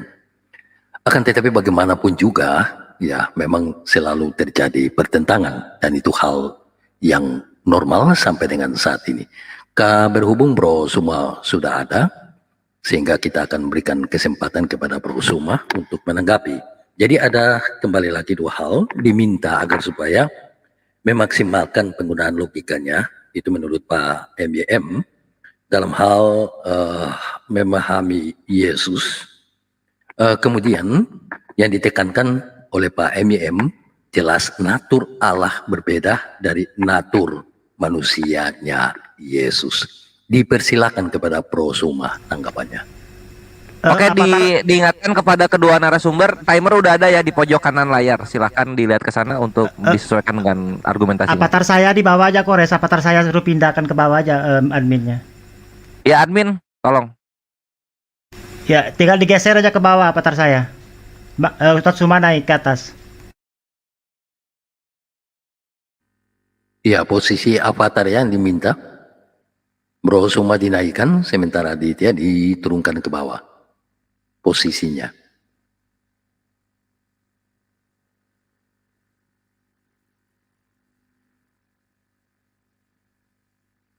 Tapi kalau belum bisa, saya pikir berjalan aja ya. Bro Suma gimana? Oke, mohon maaf ya atas ketidaknyamanan ini, teman-teman. Aduh, Ya, suara saya dimaklumi. jelas? Jelas. Anda kan ada di pegunungan ya, di gunung. Iya, betul. Ya. Ini sudah rutin. Iya. Jadi dipersilakan ya, saya pikir tadi yang saya sampaikan mungkin sudah jelas bagi Bro Suma. Dipersilakan Pak Aditya, timingnya, Bu Kores. Lanjut aja dulu lah, ini ndak bisa ini. Lanjut aja dulu. Ya nggak Oke. apa-apa, nggak apa-apa, itu diakalin dari timernya aja tuh, timer udah kelihatan. Gurunda silakan berbicara, timer akan jalan ketika Gurunda berbicara. Oke, baik. Jadi Silakan. saya sama sekali tidak mendengarkan dari paparan Pak ini tadi setelah saya gitu ya. Jadi saya akan mengulang bahwa yang saya pahami berbicara mengenai Yesus, jangan belajar ke tempat lain dulu. Jadikan Bible itu sebagai acuan untuk mengetahui Yesus ini siapa gitu. Sebentar Bro Suma, Nah, sebab kalau time-nya dihentikan dulu Bro Suma. Mungkin tadi tidak dengar, tapi saya sampaikan yang ya, diminta oleh Pak MYM, coba digunakan logikanya secara ketat dalam pemahaman atau narasi tentang Yesus. Dan yang kedua, Pak MYM menekankan, tetap menekankan natur Allah berbeda dari natur manusianya Yesus. Kira-kira intinya di situ. Dipersilakan timingnya itu direset kembali ya. bisa diulang Tolong Pak, bisa direset. diulang. Iya. Yang pertama diminta untuk tetap menggunakan logik. Ya. Yang pertama Suara Bapak diminta. putus-putus. Aduh. Sekarang jelas? Bisa jelas? Bisa jelas ya? Yang Ya, lain bisa jelas diulang, nggak Pak? suara saya? Oke. Jadi ada 2 poin. Yang pertama, Pak MYM minta kepada Bro Suma untuk tetap menggunakan logikanya secara ketat dalam hal memahami maupun menarasi tentang Yesus. Dan yang kedua, penekanan Pak MYM yaitu natur Allah berbeda dari natur manusianya Yesus. Intinya di situ. Dipersilakan kepada Bro Suma, waktunya berjalan setelah Bro Suma mulai berbicara. Dipersilakan, Bro. Susah. Berat saya, Pak, mendengarkan suaranya.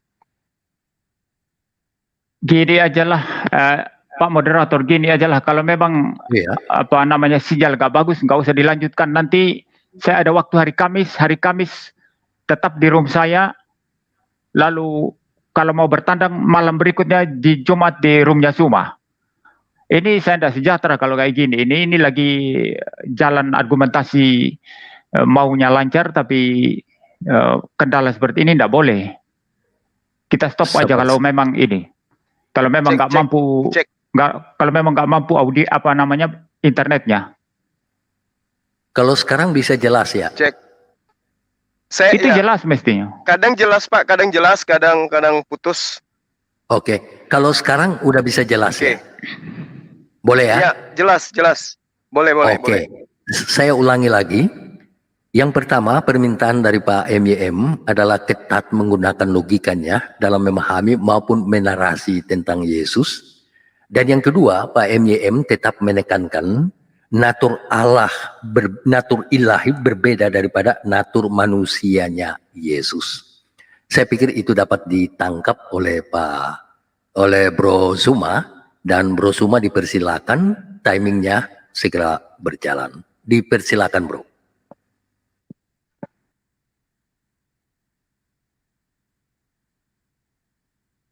Oke, suara saya kedengaran, Pak? Cek. Kedengaran mantap. Oke. Mantap. Baik. Oke. Ya, jadi kalau ingin berbicara mengenai Yesus, ya tanya kepada Yesus apa yang diceritakan tentang dirinya. Jangan tanyakan kepada konsili-konsili. Kalau kita berbicara mengenai Yesus, siapa diri Yesus, jangan tanya ke konsili. Jangan tanya hasil daripada muktamar. Jangan tanya ke situ. Tapi baca kitab. Apa yang kemudian Yesus uraikan tentang dirinya, dan apa yang Yesus uraikan tentang Tuhannya, itulah dia. Kebenaran itu di situ. Bukan kebenaran itu bersumber daripada hasil pertemuan. Bahwa keinginan-keinginan para penggawa-penggawa Romawi Yunani menginginkan adanya pengganti daripada sembahan mereka secara turun-temurun kepada oknum baru bernama Yesus. Itu konsili. Tapi kalau berbicara mengenai Bible yang Anda pegang hari ini, maka sangat jelas di situ Yesus mengatakan Tuhan adalah Tuhan, dia adalah bukan Tuhan. Nah, ini yang saya minta kepada MYM, patahkan argumentasi saya yang mengatakan bahwa Kristen itu menyembah manusia. Karena data-data di dalam pemahaman yang ada di dalam kitab saudara jelas terukur bahwa Yesus itu adalah manusia dan Tuhannya adalah Tuhan itu sendiri. Makanya tadi di awal saya mengatakan kepada saudara bahwa di dalam kitab yang Anda pegang, di situ diterangkan bahwa Tuhan itu berdiri sendiri. Di terjemahannya dikatakan seorang diri. Kalau dia dikatakan seorang diri, berarti tidak ada yang lain. Belum lagi ketika dia berbicara bahwa manusia harus tahu. Di dalam Yesaya 45 nomor 6, manusia harus tahu bahwa tidak ada Tuhan di luar aku. Ini data, Pak. Jadi mau konsili 1000 untuk memutuskan anak Maria menjadi Tuhan, itu percuma. Selama dalil-dalilnya di dalam kitab Anda menerangkan tidak ada Tuhan di luar aku, tidak ada Tuhan dibentuk setelahku. Jadi bagaimana mungkin kemudian Anda hanya mengatakan ilmiah, ilmiah, ilmiah. Apanya yang ilmiah? Kalau faktanya Yesus itu manusia, kemudian dikatakan dia 100% Tuhan. Tuhan itu, Pak, kalau Anda melihat dari kitab Perjanjian Lama, di dalam Keluaran 32 nomor 39 misalnya, apa yang diterangkan? Akulah yang mematikan, akulah yang menghidupkan. Sementara Tuhan Anda yang bernama Yesus itu dimatikan, dihidupkan. Jadi mau ilmiah kayak mana itu? Ilmiah seperti apa yang Anda inginkan? Anda ingin saya menuturkan apa yang terjadi di konsili-konsili. Saya sudah katakan kepada Bapak, saya belajar, Pak. Dan saya tidak ingin perhatian saya tersedot ke sana. Kenapa? Karena setelah saya belajar panjang, ternyata hasilnya cuman pemahaman bahwa Yesus yang manusia itu kemudian diartikan dan dimaknai bahwa dia memiliki dua natur, memiliki dua kepribadian. Manusia, satu Tuhan. Itu aja ending daripada konsili itu. Kalau Anda ingin kemudian melakukan kajian-kajian ilmiah, itu udah selesai, Pak. Itu udah ditinggal masa itu. Sekarang saatnya Anda membantah apa yang saya katakan bahwa teman-teman Kristen dengan mengatakan Yesus itu adalah Tuhan 100%, manusia 100%, maka itu sama dengan Kristen mbah manusia. Manusianya 100%, manusianya 100% Tuhan. Tapi faktanya, apakah kemudian Tuhan pencipta langit dan bumi itu pada dirinya sisi kemanusiaan? Kan tidak ada. Makanya saya katakan kepada Bapak, patahkan argumen saya. Kalau Anda mengatakan Yesus 100% Tuhan, Yesus 100% manusia, saya katakan pencipta dan bumi 100% Tuhan dan 100% bukan manusia. Anda paham sampai di sana?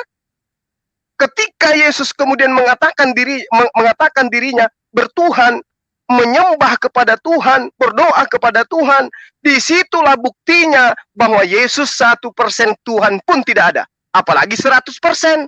Tugas Bapak sebagai orang yang ilmiah katanya, akademisi katanya, orang yang berpendidikan tinggi katanya, patahkan argumentasi saya. Oh, ketika Anda mengatakan, saya ulang lagi, ketika Anda mengatakan Yesus 100% Tuhan, Yesus 100% manusia, saya katakan tempat Yesus berdoa adalah 100% Tuhan dan 100% bukan manusia. Berarti Yesus ini Tuhan di mana dia, Pak? Di mana sisi ketuhanan Yesus ini? Sementara Tuhan yang mengutus Yesus tidak ada pada dirinya 100% sisi kemanusiaan. Kalau Yesus Anda katakan 100% Tuhan, mana itu? Dihasilkan dari konsili-konsili itu, Pak. Dari mimbar gereja itu, Pak. Tapi yang benar dari mimbar gereja. Yesus 100% utusan Tuhan. Oke, makasih. Baik, waktunya sudah habis. Jadi Pak MYM, Bro semua masih tetap mempertahankan dan menurut narasi beliau bahwa Alkitab tidak berbicara tentang keilahian Yesus. Kemudian harus patahkan argumen beliau bahwa orang Kristen itu menyembah manusia. Itu merupakan tugas Bapak. Itu yang disampaikan oleh Bro Suma. Dipersilakan kepada Pak MYM untuk memberikan tanggapan. Waktu akan berjalan setelah Pak MYM mulai berbicara. Dipersilakan, Pak. Ya, baik. Ya, tadi saya berargumentasi menjawab pertanyaannya yang saya jawab tadi dengan tuntas. Dia tidak ada di sini, dia keluar ya. Jadi dia tidak mendengar ya. Apapun ya, adapun yang didengar dari Pak Felix itu hanya sedikit saja. Itu tidak menggambarkan seluruh argumentasi saya. Tadi yang dia bilang kalau Yesus itu 100% Allah, 100% manusia, padahal dia makan ikan katanya begitu kan? Maka bolehkah saya berkata Roh Kudus itu adalah Allah 100% dan merpati 100% begitu ya. Itu saya jawab dengan tuntas tadi, itu dengan cara yang sangat akademik, ilmiah dan logis ya. Dan semua tidak mendengar itu. Jadi tanggapannya ini sebetulnya tidak merepresentasikan seluruh argumentasi saya tadi ya. Maka saya akan kembali menyampaikan argumentasi saya tadi ya dengan beberapa catatan tambahan ya supaya semua membalas itu nantinya ya. Ya. Pertama, saya katakan tadi ya. Orang Kristen ketika percaya Yesus adalah Allah 100% dan manusia 100%. Itu kedua natur yang berbeda. Maka ketika Yesus makan ikan goreng, itu kemanusiaannya, bukan kealahannya. Maka mengambil kemanusiaan Yesus yang makan ikan goreng. Lalu kemudian lihat dia makan ikan goreng, kamu bilang itu Allah. Ini sesuatu pertanyaan yang konyol. Karena memang kemanusiaannya yang makan ikan goreng, apa masalahnya? Itu memang manusia. Jadi Yesus dalam kemanusiaannya adalah manusia, dalam kealahannya adalah Allah 100%. Ini dua hal yang berbeda, yang tidak sama, yang masing-masing unik, bersatu dalam satu pribadi Yesus, pribadi Logos, dan tidak bercampur ya. Jadi keliru kalau melihat kemanusiaan Yesus lalu kemudian dibawa kepada kealahannya untuk membuktikan bahwa dia bukan Allah. Konyol sekali, sangat-sangat konyol. Mirip kalau begini ya. Kamu muriwali, kamu hanya tubuh saja, begitu ya. Kalau ada orang bilang, kamu itu tubuh, kamu daging tok kamu itu. Kamu hanya tubuh. Lalu saya bilang, saya punya jiwa di dalam diri saya. Saya ini tubuh dan jiwa. Nggak, kamu ini kan kelihatan tubuh saja. Jiwa mana? Nggak ada, nggak kelihatan jiwa. Itu tanganmu apa? Loh, yang kamu lihat tanganku ini adalah tubuh. Tapi yang jiwaku kamu nggak kelihatan. Kamu nggak lihat, begitu ya. Tapi ngotot mengambil tubuh untuk membuktikan bahwa tidak ada jiwa. Ini kebodohan. Dan banyak orang bodoh seperti itu. Saya tidak mengatakan semua bodoh ya. Tapi banyak orang bodoh seperti itu. Ya. Jadi kealahan Yesus lain, tersendiri, kemanusiaannya tersendiri. Maka tidak bisa dia makan ikan goreng jalan di bumi lalu engkau berkata, lihat dia jalan, itu membuktikan bukan Allah. Ngawur, salah. Lalu dia bilang tadi, merpati ya. Itu case-nya berbeda. Logika itu, ilmu logika itu apa? Membedakan yang beda, menyamakan yang sama. Itu ilmu logika. Jadi case-nya beda, kasusnya beda. Kalau burung merpati itu penampakan itu. Penampakan itu. Ya, kalau penampakan itu bukan sesuatu wujud yang sesungguhnya. Secara natur. Tidak, hanya penampakan. Seperti misalnya, kalau seseorang mempunyai kekuasaan atau kesaktian, lalu dia menampakkan diri dalam rupa yang lain, begitu ya. Itu hanya sekedar penampakan. Demikianlah Roh Kudus yang adalah Allah menampakkan diri dalam rupa merpati, tapi Roh Kudus bukan merpati. Tapi kalau Yesus itu mengambil natur manusia, itu sungguh-sungguh manusia, bukan hanya penampakan saja. Bukan hanya penampakan saja seperti Roh Kudus menampakkan diri dalam rupa merpati. Tapi Yesus sungguh-sungguh manusia. Dia punya tulang, punya darah, punya daging, dan punya jiwa manusia. Tapi pada saat yang sama, dalam kealahannya, dia adalah Allah. Dua natur ini tidak bisa dicampur adukan. Ya. Semoga ini yang Anda, itu nanti ya, yang Anda sanggah nanti ya. Pakai logika, pakai ilmu logika. Bila perlu pakai logika Aristotelian. Maka saya akan mau buat betul-betul akademik ini malam hari ini. Dan akan terlihat nanti siapa yang akademik, siapa yang asal bicara. Asal mangap. Ya.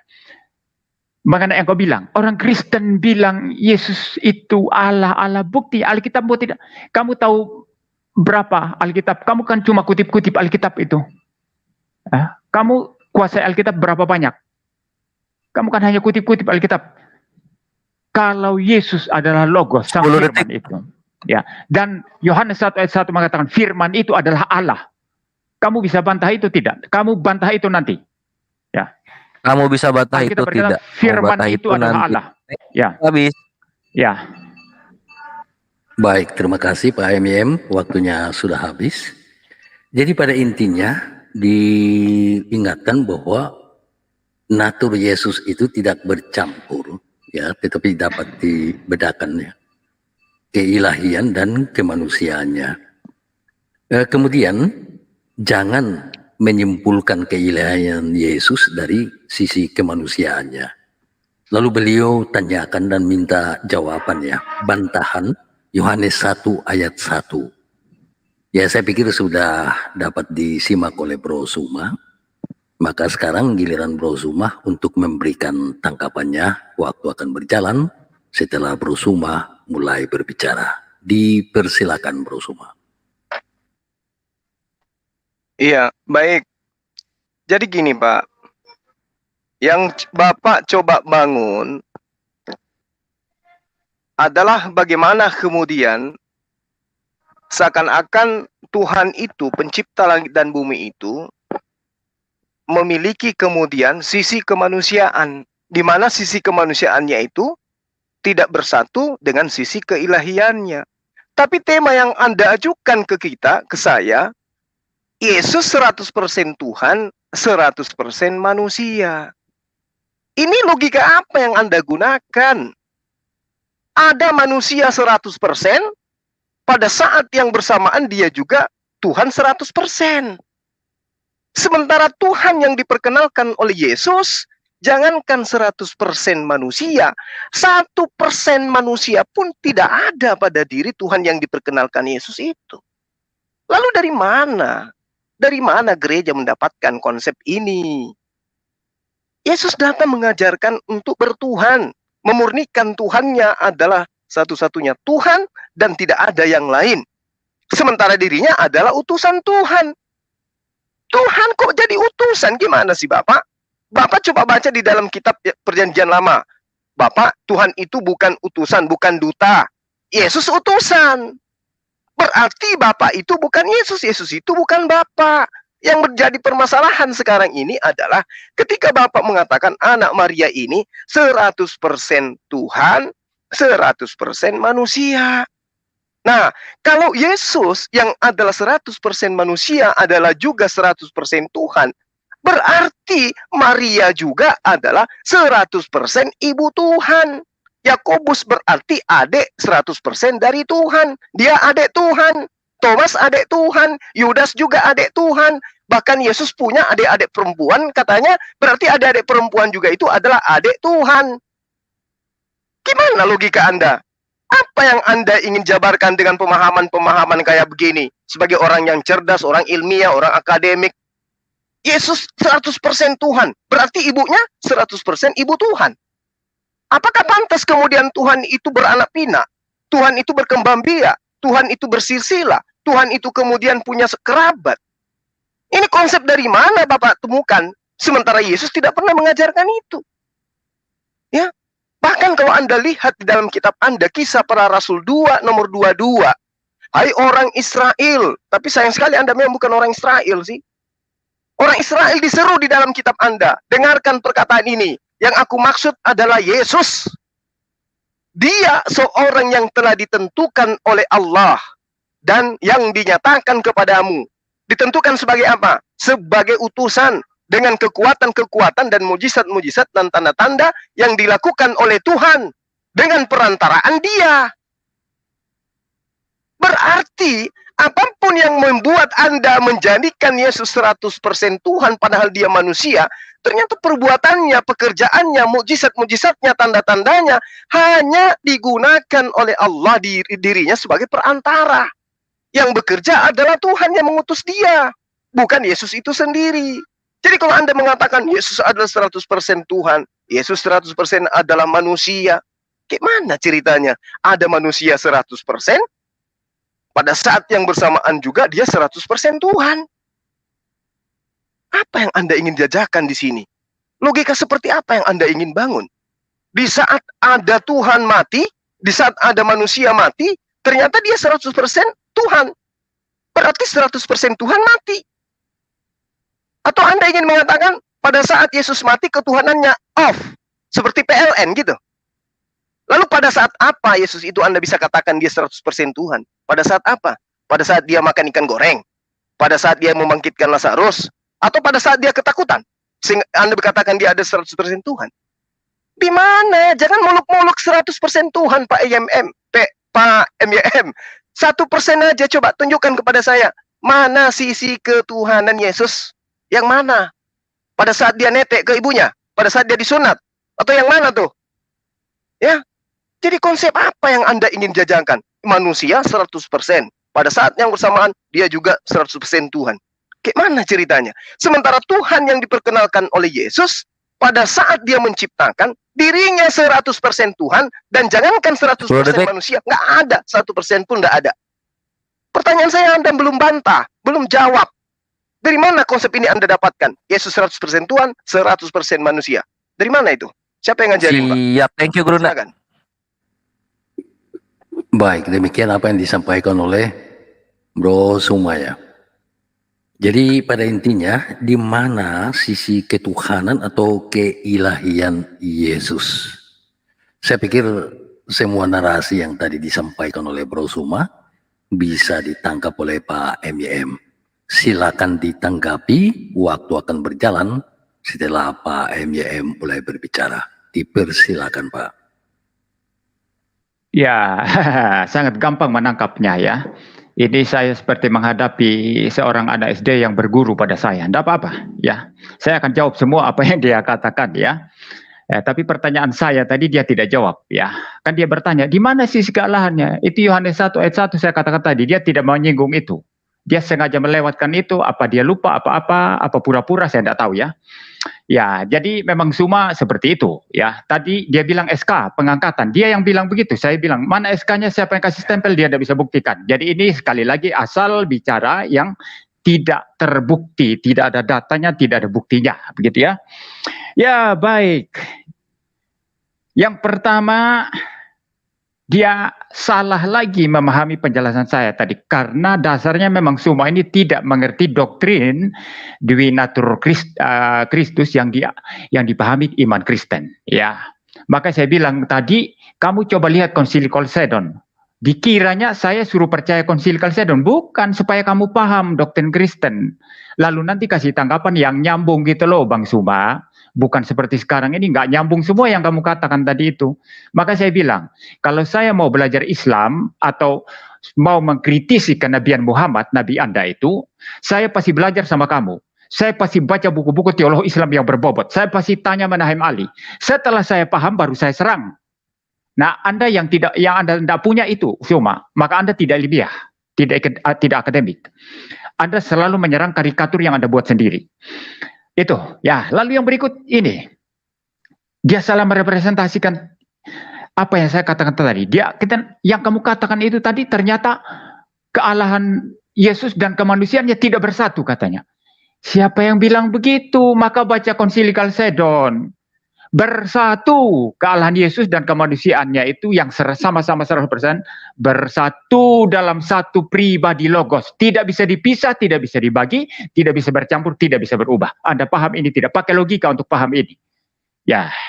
Lalu kemudian yang berikut mengenai kalau Yesus itu Tuhan, berarti Maria ibu Tuhan. Dikacau lagi karena tidak menggunakan logika.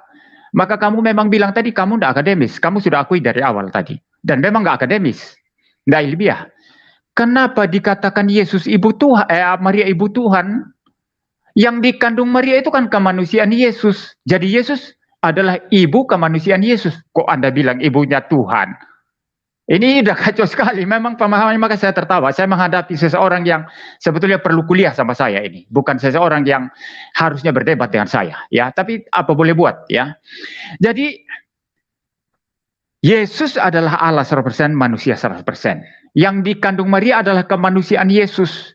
Tetapi Anda tahu bahwa kealahan Yesus itu hadir di mana-mana, ada di mana-mana, dan sudah bersatu dengan natur kemanusiaannya sejak inkarnasi itu. Ya, sejak pembuahan dalam rahim Maria terjadi, maka tentu saja nggak bisa dipisahkan antara natur Allah dan natur manusianya. Nggak bisa dipisah, bersatu, tetapi nggak bisa dicampur aduk seperti kopi susu, ya nggak bisa di confuse begitu, dan masing-masing mempertahankan identitasnya. Maka di sini yang dikandung Maria itu adalah kemanusiaan Yesus. Karena siapa yang bisa mengandung Allah? Allah tidak terbatas. Masakan yang terbatas itu bisa mengandung yang tidak terbatas. Itu logikanya, Zuma. Semua yang saya jelaskan ini logik. Kamu uji dan logika Aristotelian itu lolos. Tapi kalau memang kamu tidak paham, ya tetap tidak paham. Ya, ya itu mengenai Maria Ibu Tuhan tadi ya. Saya sudah bantah ya. Lalu kemudian dia pertanyakan, yang mana Tuhan ya? Yang makan ikan goreng kah? Yang jalan-jalan di bumi kah? Yang bangkitkan Lazarus kah? Alkitab membedakan itu dengan jelas. Ketika Yohanes 1 ayat 1, yang Timer Anda pause. harus buktikan sekarang. Timer pause. Kenapa Pak timer? Pendeta, mohon maaf berhenti dulu. Iya, Iya, kami Brunda tahu karena disconnect. Bro Suma disconnect ini. Kalau Pak Felix, kalau kayak gini caranya saya argumentasi berbobot semua dari tadi ini. Zuma selalu keluar, nanti masuk udah nyambung lagi itu nanti. Ini pura-pura keluar karena tidak bisa menanggapi atau bagaimana? Kalau aku perhatiin tadi udah dapat yang mengenai Ibu Tuhan dan saudara-saudara Tuhan. Itu Gurunda Ya, masih ada. Bagian poinnya sudah bagian yang kedua ini yang akan dijawab yang kedua ini Gurunda belum bisa dapat itu. Makanya aku pause dulu. Di pause dulu kalau gitu. Iya, di pause. Ya. Tinggal 48 menit, kita tunggu ya. Daripada diam Pak Felix, narasi apa gitu? Yang netral aja Pak Felix, ya Anda usah mendukung saya. Nggak usah mendukung saya. Iya. Yang netral aja. Ini aja moderator. mengenai dunia perdialogan ini, Brethren Felix. Iya. Jadi saya pikir gini ya, mungkin di kali berikut, ya saya pikir dari tadi saya netral ya. Saya tidak miring sana sini ya. Saya tetap netral. Dan saya pikir berikutnya itu mungkin secara teknis harus diatur baik ya. Timingnya atau teknisi timingnya, kemudian ya hal-hal lain terkait supaya lebih nyaman berdiskusi. Kemudian mungkin dipastikan juga kalau dalam debat berikut mungkin Bro Suma turun gunung ya supaya bisa sinyalnya itu kan bagus ya. Saya pikir seperti itu. Kemudian memang diminta agar supaya tetap fokus pada substansi diskusi ya. Mengingat kita ini kan semua mengedukasi ya, baik diri sendiri maupun mereka di luar sana yang sementara menyaksikan. Satu hal yang sangat penting yaitu ketika kita dalam perdebatan bisa mengontrol atau ya itu artinya bahwa kita kan mempertahankan stamina kita ya. Jadi energi tidak terbuang percuma. Kita fokus pada tema, kita fokus pada substansinya. Mungkin hal-hal yang tidak perlu, ya tidak penting, maka tidak perlu dikemukakan. Tapi saya pikir memang ada hal-hal yang dibutuhkan untuk ramai sekaligus menarik perhatian ya para netizen. Rasanya kalau debat itu berlangsungnya seperti monoton, mungkin kurang begitu mengasihkan. Meskipun demikian, hal-hal yang sifatnya substansial dan secara etis perlu diperhatikan, saya pikir kita semua perlu perhatikan. Ini Bro Suma belum kembali ya? Ivan dicek dulu. Ya masih belum ada update ini. Di backstage belum ada kah?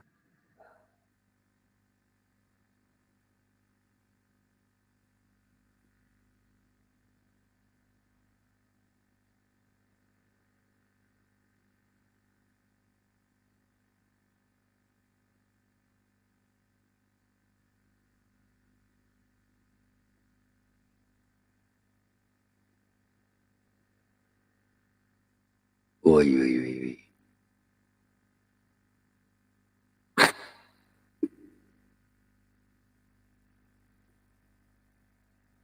Ya, gimana Pak MIM? Ada Kak? Nggak ada. Belum ada ya. Ini kalau begitu ya terlalu banyak membuang waktu ini kalau selalu seperti itu. Apa mungkin ada plan B? Yaitu kasih naik saja para penanya. Ya, bisa jadi. Para penanya Boleh ya? dinaikkan, ya tanya jawab aja. Ya silakan dinaikkan, siapa yang mau dinaikkan. Mungkin dari Muslim ada siapa-siapa, kemudian dari Kristen siapa-siapa. Mungkin dari Muslim dulu, kalau dari Kristen ya susah nanti. Yang Oh, menjawab iya, iya. sudah tidak ada. Semua tidak ada.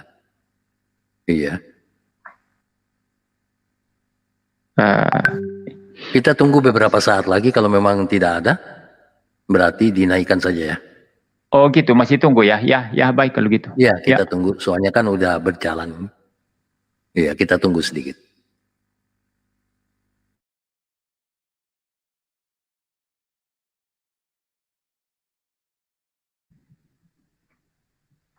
Kalau nggak ada nanti Ivan, itu naikkan Riva, Uniriva ada itu nanti untuk bertanya saya menjawab nanti. Ada Uniriva enggak di situ? Ya.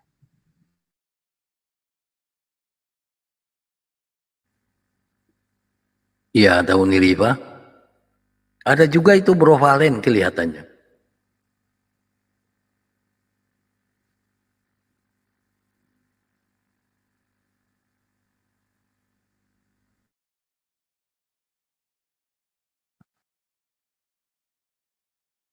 Ini kita kan lagi masuk di apa ya? Ini tuh di putaran ke Gurunda jawab itu putaran ke-6 berakhir. Lalu Kalau habis itu apa?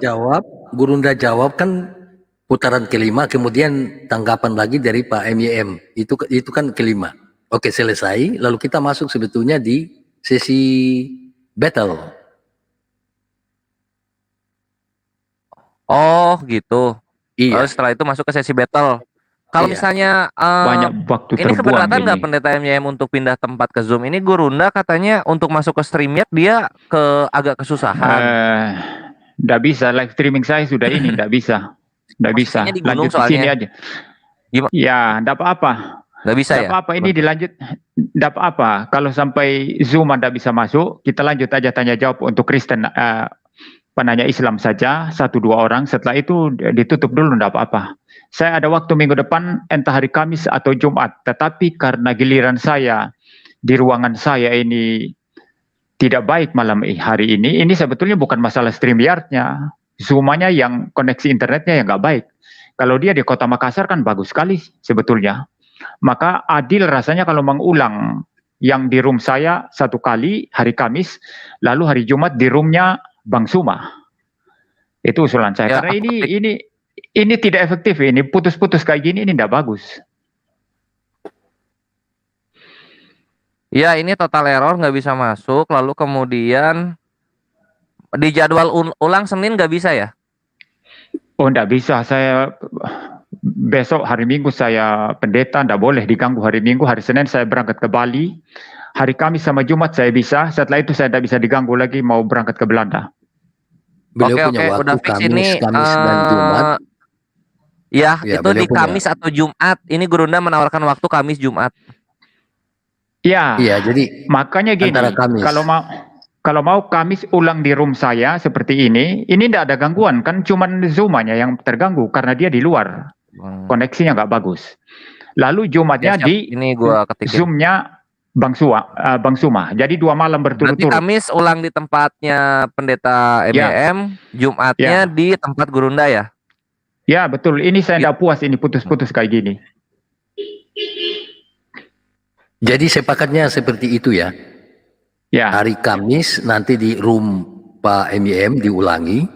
Ya, Ya. kemudian hari Jumat itu Pak Di MYM Bang akan Suma. bertandang ya ke Bang Bro Suma. Suma.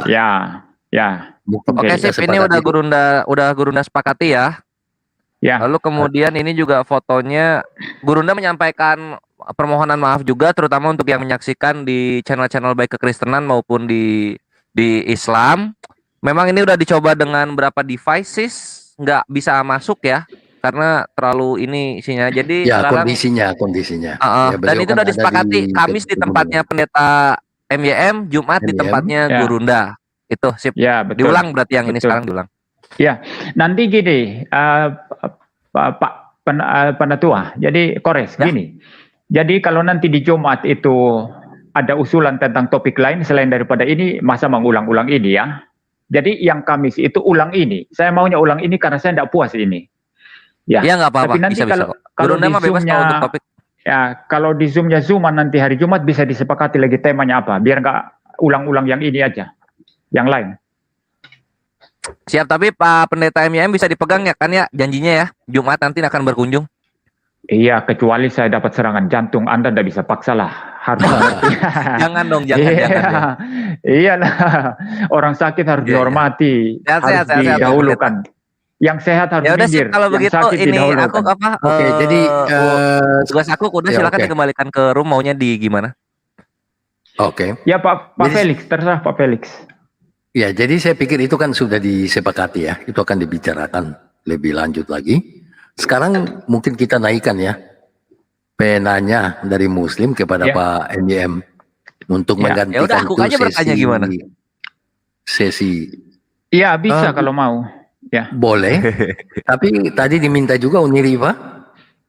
Oh ya Ya, udah. 2 orang aja. Gini aja, 2 orang aja biar kita ndak usah berlama-lama karena ini ndak bagus live streaming ini, saya ndak puas. Jadi setelah pendatua tanya, kalau masih ada tanggapan saya jawab lagi. Kemudian naikkan Uniriva. Mudah-mudahan Uniriva tunggu. Mungkin dinaikkan aja, dinaikkan biar standby di room. Oh ya, naikkan aja Ya, Uniriva. dinaikkan dulu. Oke, Oke. assalamualaikum. Nah, selamat datang, Uniriva. Oke, saya pikir pengaturannya begini ya. Tes. Ya, mantap. Oke. Mantap. Suara saya kedengaran. Suaranya, Oke, thank you. suaranya merdu amat. Thank you. Ya, jadi gini aturannya ya. Silakan bertanya, kemudian ditanggapi oleh Pak MIM, lalu ada tanggapan balik, kemudian tanggapan dari Pak MIM, itu terakhir. Ya tidak ada lagi tanggapan balik ya. Seperti itu. Iya. Berapa Oke. menit, Pak? Bertanya Tetap- berapa menit, menanggapi berapa menit? Bertanya 2 menit, menanggapi 5 menit. Oke. Ya. Oke. Jadi kita mulai dulu. Kita mulai dulu dari Pak Penatua. Silakan. Unik aja dulu, unik. Ladies first, Hah? unik silakan. Oh, begitu.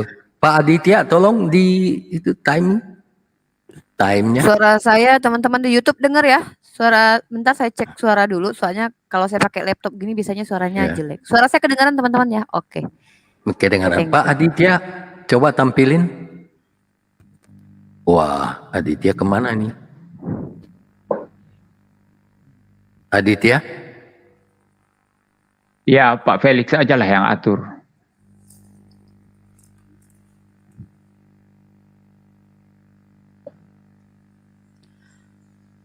Bro Aditya?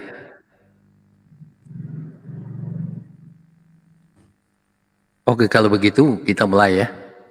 Uniriva Oke. silakan ajukan pertanyaan. Saya dikasih timer Dua- ya. Berapa menit? 2 menit untuk bertanya. Oh, Nanti 2 menit. Tapi boleh tanggapannya- bernarasi ya. Boleh bernarasi di Boleh awal ya. bernarasi 2 menit. Pokoknya gunakan. Oh, sudah dah waktunya itu. Sudah ditampilkan Oke. Pak Aditya. Jadi waktu untuk menanya boleh bernarasi tetapi gunakan itu 2 menit ya. Kemudian Baik. tanggapan dari Pak MIM 5 menit. Itu udah jalan waktunya Nanti belum? ada tanggapan balik dari Uniriva 5 menit lagi. Lalu tanggapan terakhir dari Pak MIM tidak ada tanggapan. Kita akan beralih ke Penatua. Oke. Oke, sekarang waktunya Uniriva. Silakan disetting 2 menit untuk menanya. Oke. Pak Aditya, 2 menit. Oke, silakan dimulai waktu Oke, berjalan. bismillahirrahmanirrahim ya. Assalamualaikum warahmatullahi wabarakatuh. Shalom Pak MIM. Baik, sebelumnya saya bernarasi dulu. Tadi Pak MIM menuntut agar Bang Zuma ini ilmiah dalam perspektif kekristenan ya. Nah, ia menggunakan paradigma ilmu dari kekristenan yaitu ilmu teologi. Nah, saya membaca sedikit beberapa ya jurnal-jurnal atau apa walaupun saya belum terlalu mendalami tapi saya tahu fakta yang tidak bisa dibantah oleh Pak Pendeta MIM bahwa sebenarnya tentang tentang kekristenan sendiri itu saling sudah dikritisi oleh orang-orang yang mengaku sebagai Kristen sendiri. Itu kenapa ada beberapa denominasi tentang siapa Yesus. Contoh kita tahu bahwa ada oneness, kemudian Trinitas, Unitarian dan segala macam. Nah, kalau kita bicara tentang akademis, orang Protestan selalu mengatakan sola scriptur, kembali ke kitab suci. Maka itulah sebenarnya sejatinya akademis yang bisa dikatakan akademis itu kembali ke kitab suci. Baik, ketika Pak Pendeta MEM menjelaskan tentang Yesus adalah 100% human dan 100% God atau 100% manusia, 100% Tuhan. Baiklah, itu adalah teologinya teman Kristen. Tetapi yang menjadi pertanyaan bagi saya, ketika Yesus yang 100% Allah itu berbicara kepada murid-muridnya di Yohanes pasal 17 ayat 3, kehidupan kekal hanya mengenal satu-satunya Allah. Nah, pada waktu itu posisi Yesus yang juga adalah Allah. Bagaimana pendapat Pak Pendeta MEM? Pertanyaan saya adalah, siapakah Allah yang benar, yang satu-satunya itu menurut Yesus pada waktu itu? Waktu dia memperkenalkan Allah yang benar di Yohanes pasal 17 ayat 3, karena di situ hanya dikatakan satu-satunya Allah. Kalau dia adalah Allah juga, maka mohon maaf, logikanya, konsekuensi logikanya Yesus sedang berbohong, padahal dia adalah Allah juga, tetapi dia tidak mengatakan diri dia juga Allah, bahkan dia mengatakan satu-satunya Allah. Mustahil Yesus yang 100% Tuhan itu adalah orang yang berdusta gitu. Dia mengatakan satu-satunya Allah adalah Bapa gitu ya. Nah, silakan dijawab Pak Pendeta MM. Iya, waktunya Ya, baik. tepat sekali. Habis silakan langsung aja Pak MM. 5 menit ya. Ya, baik. Ya, Sekarang. baik. Jadi yang pertama-tama mungkin saya akan sedikit menanggapi mengenai yang akademis. Jangan salah sangka ya. Akademis yang saya maksud itu sebelum mengkritisi pandangan seseorang itu paham dulu apa yang dimaksud orang. Pahami dulu pandangan orang. Nah, kalau kita tidak memahami pandangan orang atau perspektif orang, apanya yang kita mau kritisi? Nah, yang sedari dulu saya dengar dari pihak Islam selalu salah kaprah tentang Kristen. Misalnya Bang Suma kan berulang-ulang, Allah berubah jadi manusia. Kalau masih begitu sekarang berarti memang dia nggak paham.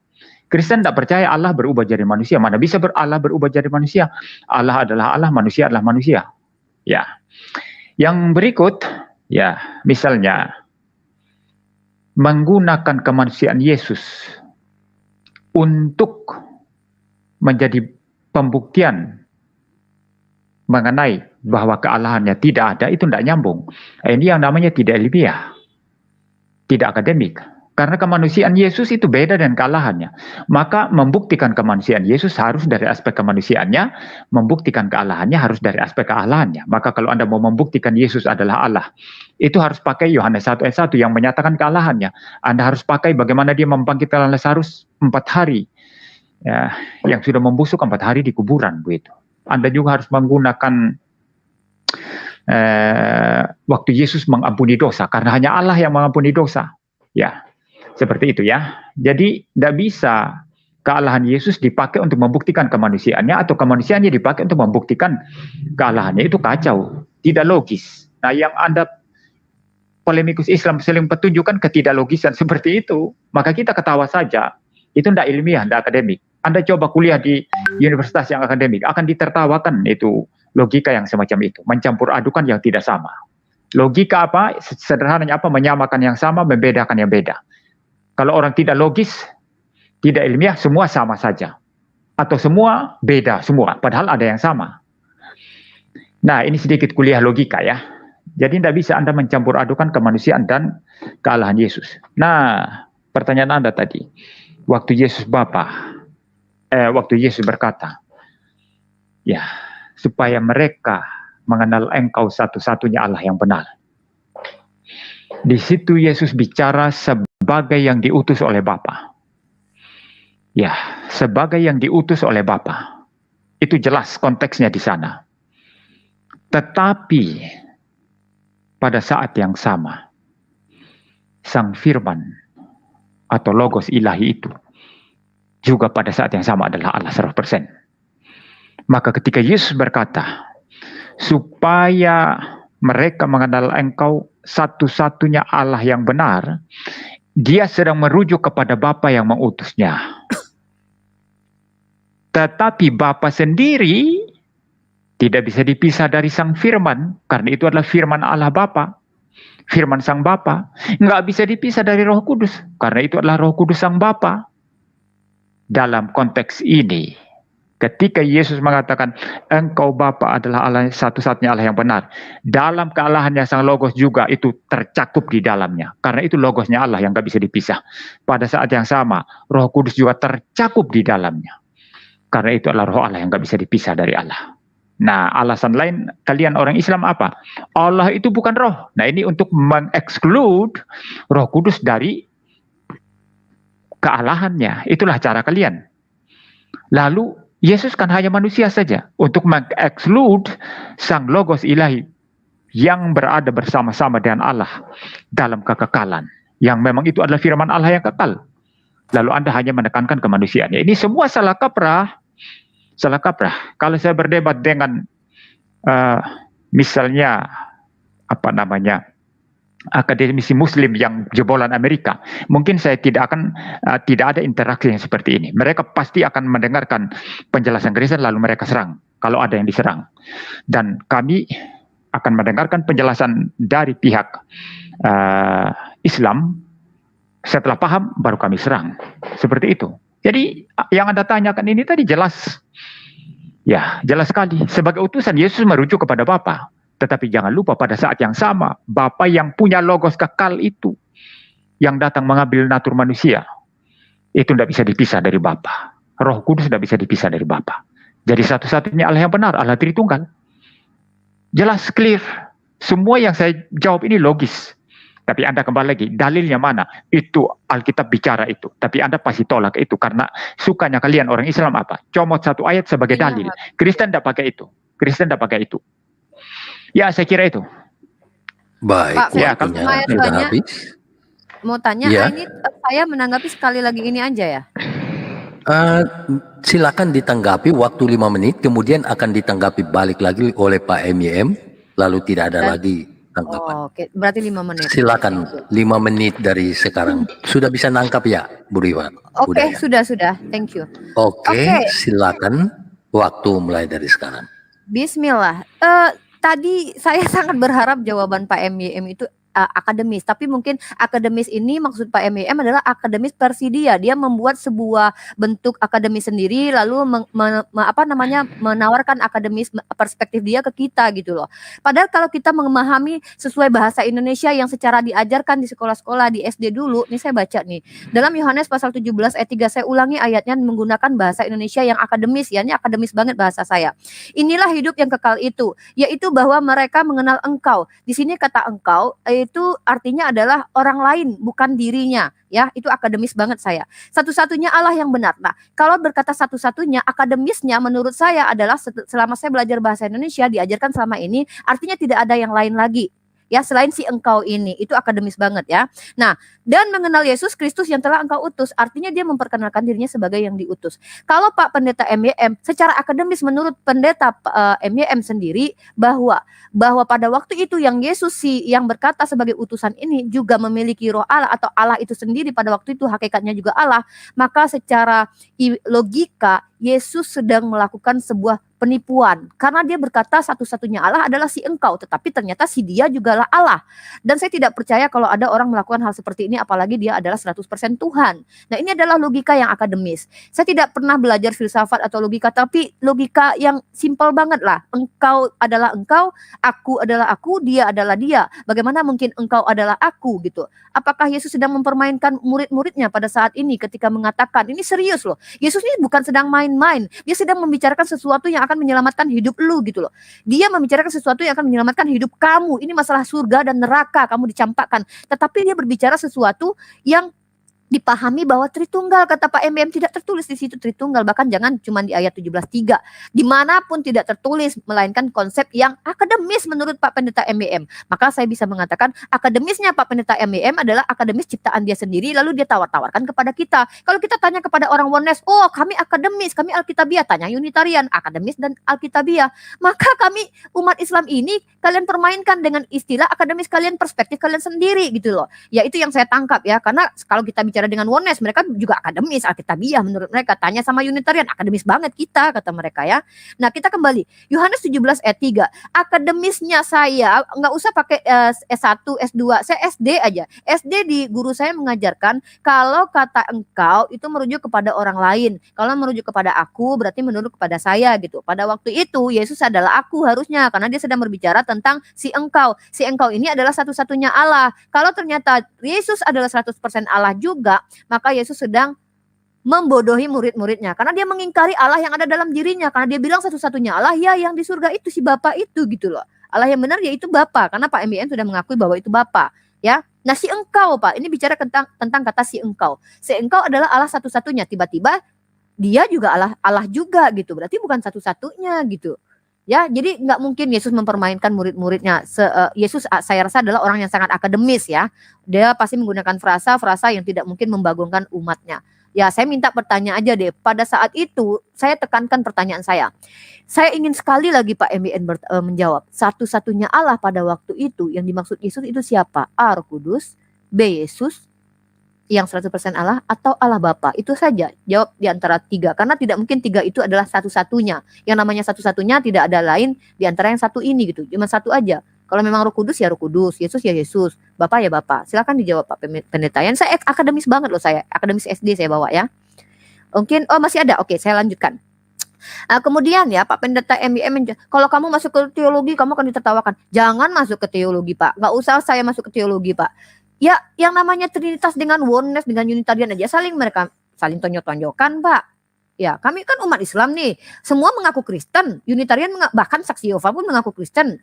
Nah, jadi intinya tentang doktrin Trinitas sendiri itu bukan dari kalangan kami umat Islam yang mengkritisinya gitu loh. Tetapi mereka-mereka yang mengaku Kristen sendiri pun yang memegang kitab yang sama pun sudah mengkritisinya. Nah, tetapi secara akademis saya tanyakan kembali kepada Anda. Inilah hidup yang kekal itu apa?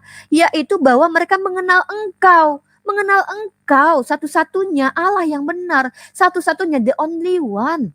Nah, kalau pada waktu itu ternyata Yesus juga 100% Allah, tetapi dia bukan si engkau, tapi dia adalah si dia, Yesus sedang mempermainkan siapa, Pak? Mempermainkan kita atau mempermainkan muridnya atau mempermainkan dirinya sendiri gitu loh. Oh, dia kan lagi bicara sebagai manusia, Mbak Ripa. Loh, Allahnya kan masih di dalam dirinya kan? Lah, Allah yang di dalam dirinya bukan termasuk Allah juga, karena satu-satunya Allah kan si engkau, bukan dia gitu loh. Ya, ini akademis banget loh Pak, tapi akademis SD yang saya bawa, nggak perlu pakai teologi lah saya rasa ya. Terima kasih Pak, mohon dijawab ya, siapa satu-satunya? Baik. Terima kasih. Oke, baiknya. Baik, waktunya sudah habis. Itu yang terakhir dari Unriva dan terakhir juga dari Pak MYM berikut ini ya. Yang disampaikan oleh Unriva, beliau melihat bahwa soal akademis itu kan relatif ya, tergantung sudut pandang. Yang kedua, pertanyaannya adalah siapakah satu-satunya Allah itu? Apakah Bapa, Yesus, ataukah Roh Kudus? Silakan ditanggapi terakhir dari Pak MYM. Dipersilakan waktu berjalan setelah Pak MYM mulai berbicara. Silakan Pak. Ya, baik. Pertanyaan begitu gampang dan saya akan jawab dengan tuntas semuanya ya. Pertanyaan tidak sulit sama sekali ya. Ya, yang pertama yang dia katakan tadi, di sini apakah Yesus tipu begitu ya? Yesus nggak menipu di sana ya. Yang menipu itu adalah pernyataan Anda yang memutarbalikkan pernyataan Yesus yang tidak utuh. Hanya ambil satu teks, sebagaimana ciri khas kalian orang Islam, lalu pakai itu sebagai dalil. Alkitab tidak begitu. Seluruh Injil Yohanes harus dibaca untuk mengetahui arti daripada satu teks yang Anda kutip tadi, mengenai perkataan Yesus agar mengenal engkau satu-satunya Allah yang benar. Bukan hanya Injil Yohanes saja, masih ada Injil-Injil lain, masih ada surat-surat lain perjanjian baru, bahkan seluruh Alkitab termasuk Tanak perjanjian lama yang menubuatkan tentang Yesus. Itu pembacaan Alkitab yang bertanggung jawab. Jadi bukan Yesus yang apakah dia benar ngomongannya atau tipu, bukan. Kamu yang memutar-mutar apa yang dikatakan Alkitab hanya berdasarkan satu ayat saja. Itu tidak ilmiah, Mbak Rifa. Kalau kamu kuliah di universitas yang top itu, kamu menyelidiki pemikiran seseorang, tidak bisa kamu hanya ambil satu paragraf, diketawain dosen kamu. Kalau saya dosen kamu, saya coret-coret, saya kembalikan papermu. Kamu kutip pemikiran misalnya, pemikir postmodern Derrida, saya mau bahas. Lalu hanya ambil satu itu, lalu kamu bahas itu saja. Lalu kamu putar-putar itu saja. saya coret papermu, tidak akademik. Baca bukunya, bukan hanya satu buku, beberapa buku. Untuk mendapatkan konsep daripada Derrida mengenai teorinya tentang dekonstruksi itu apa. Relativistik kebenaran itu apa. Nah, ini saya ngajari kamu akademik. Itu yang namanya akademik. Ya. Lalu masih lanjut mengenai akademik. Ya. Ini Pak MYM ini menuntut akademik menurut dia sendiri. Akademik yang saya maksud itu tadi, kamu itu pernyataan saya tadi, kamu tunjukkan kontradiksi logisnya apa. Kamu nggak membahas pernyataan saya tadi, tapi kamu bicara sendiri apa yang kamu tafsir sendiri dari Yohanes itu tadi. Kamu nggak peduli sama sekali dan penjelasan saya tadi. Itu yang harus kamu buktikan, ilmiahnya di mana atau tidak ilmiah.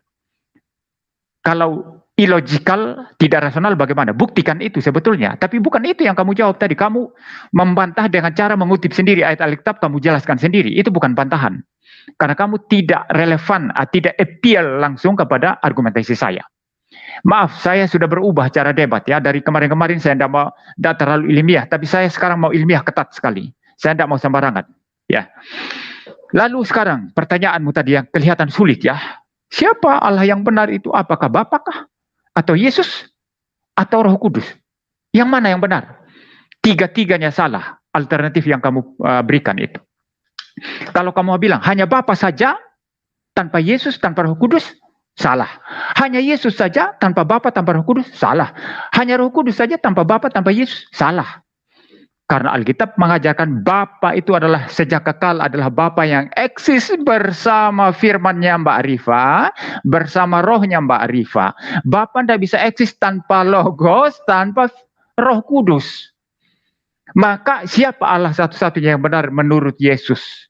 Di dalam kemanusiaannya sebagai utusan ketika mengajar. Tetapi saya tekankan tidak bisa dipisah dari kealahannya. Ya, siapa yang dia maksud? Adalah Bapa yang memiliki logos secara kekal, yang sudah berinkarnasi, dan yang memiliki roh secara kekal. Itu jawaban yang benar. Maka alternatif yang engkau berikan yang tiga tadi, siapakah Allah yang benar yang Yesus katakan? Apakah hanya Bapa saja?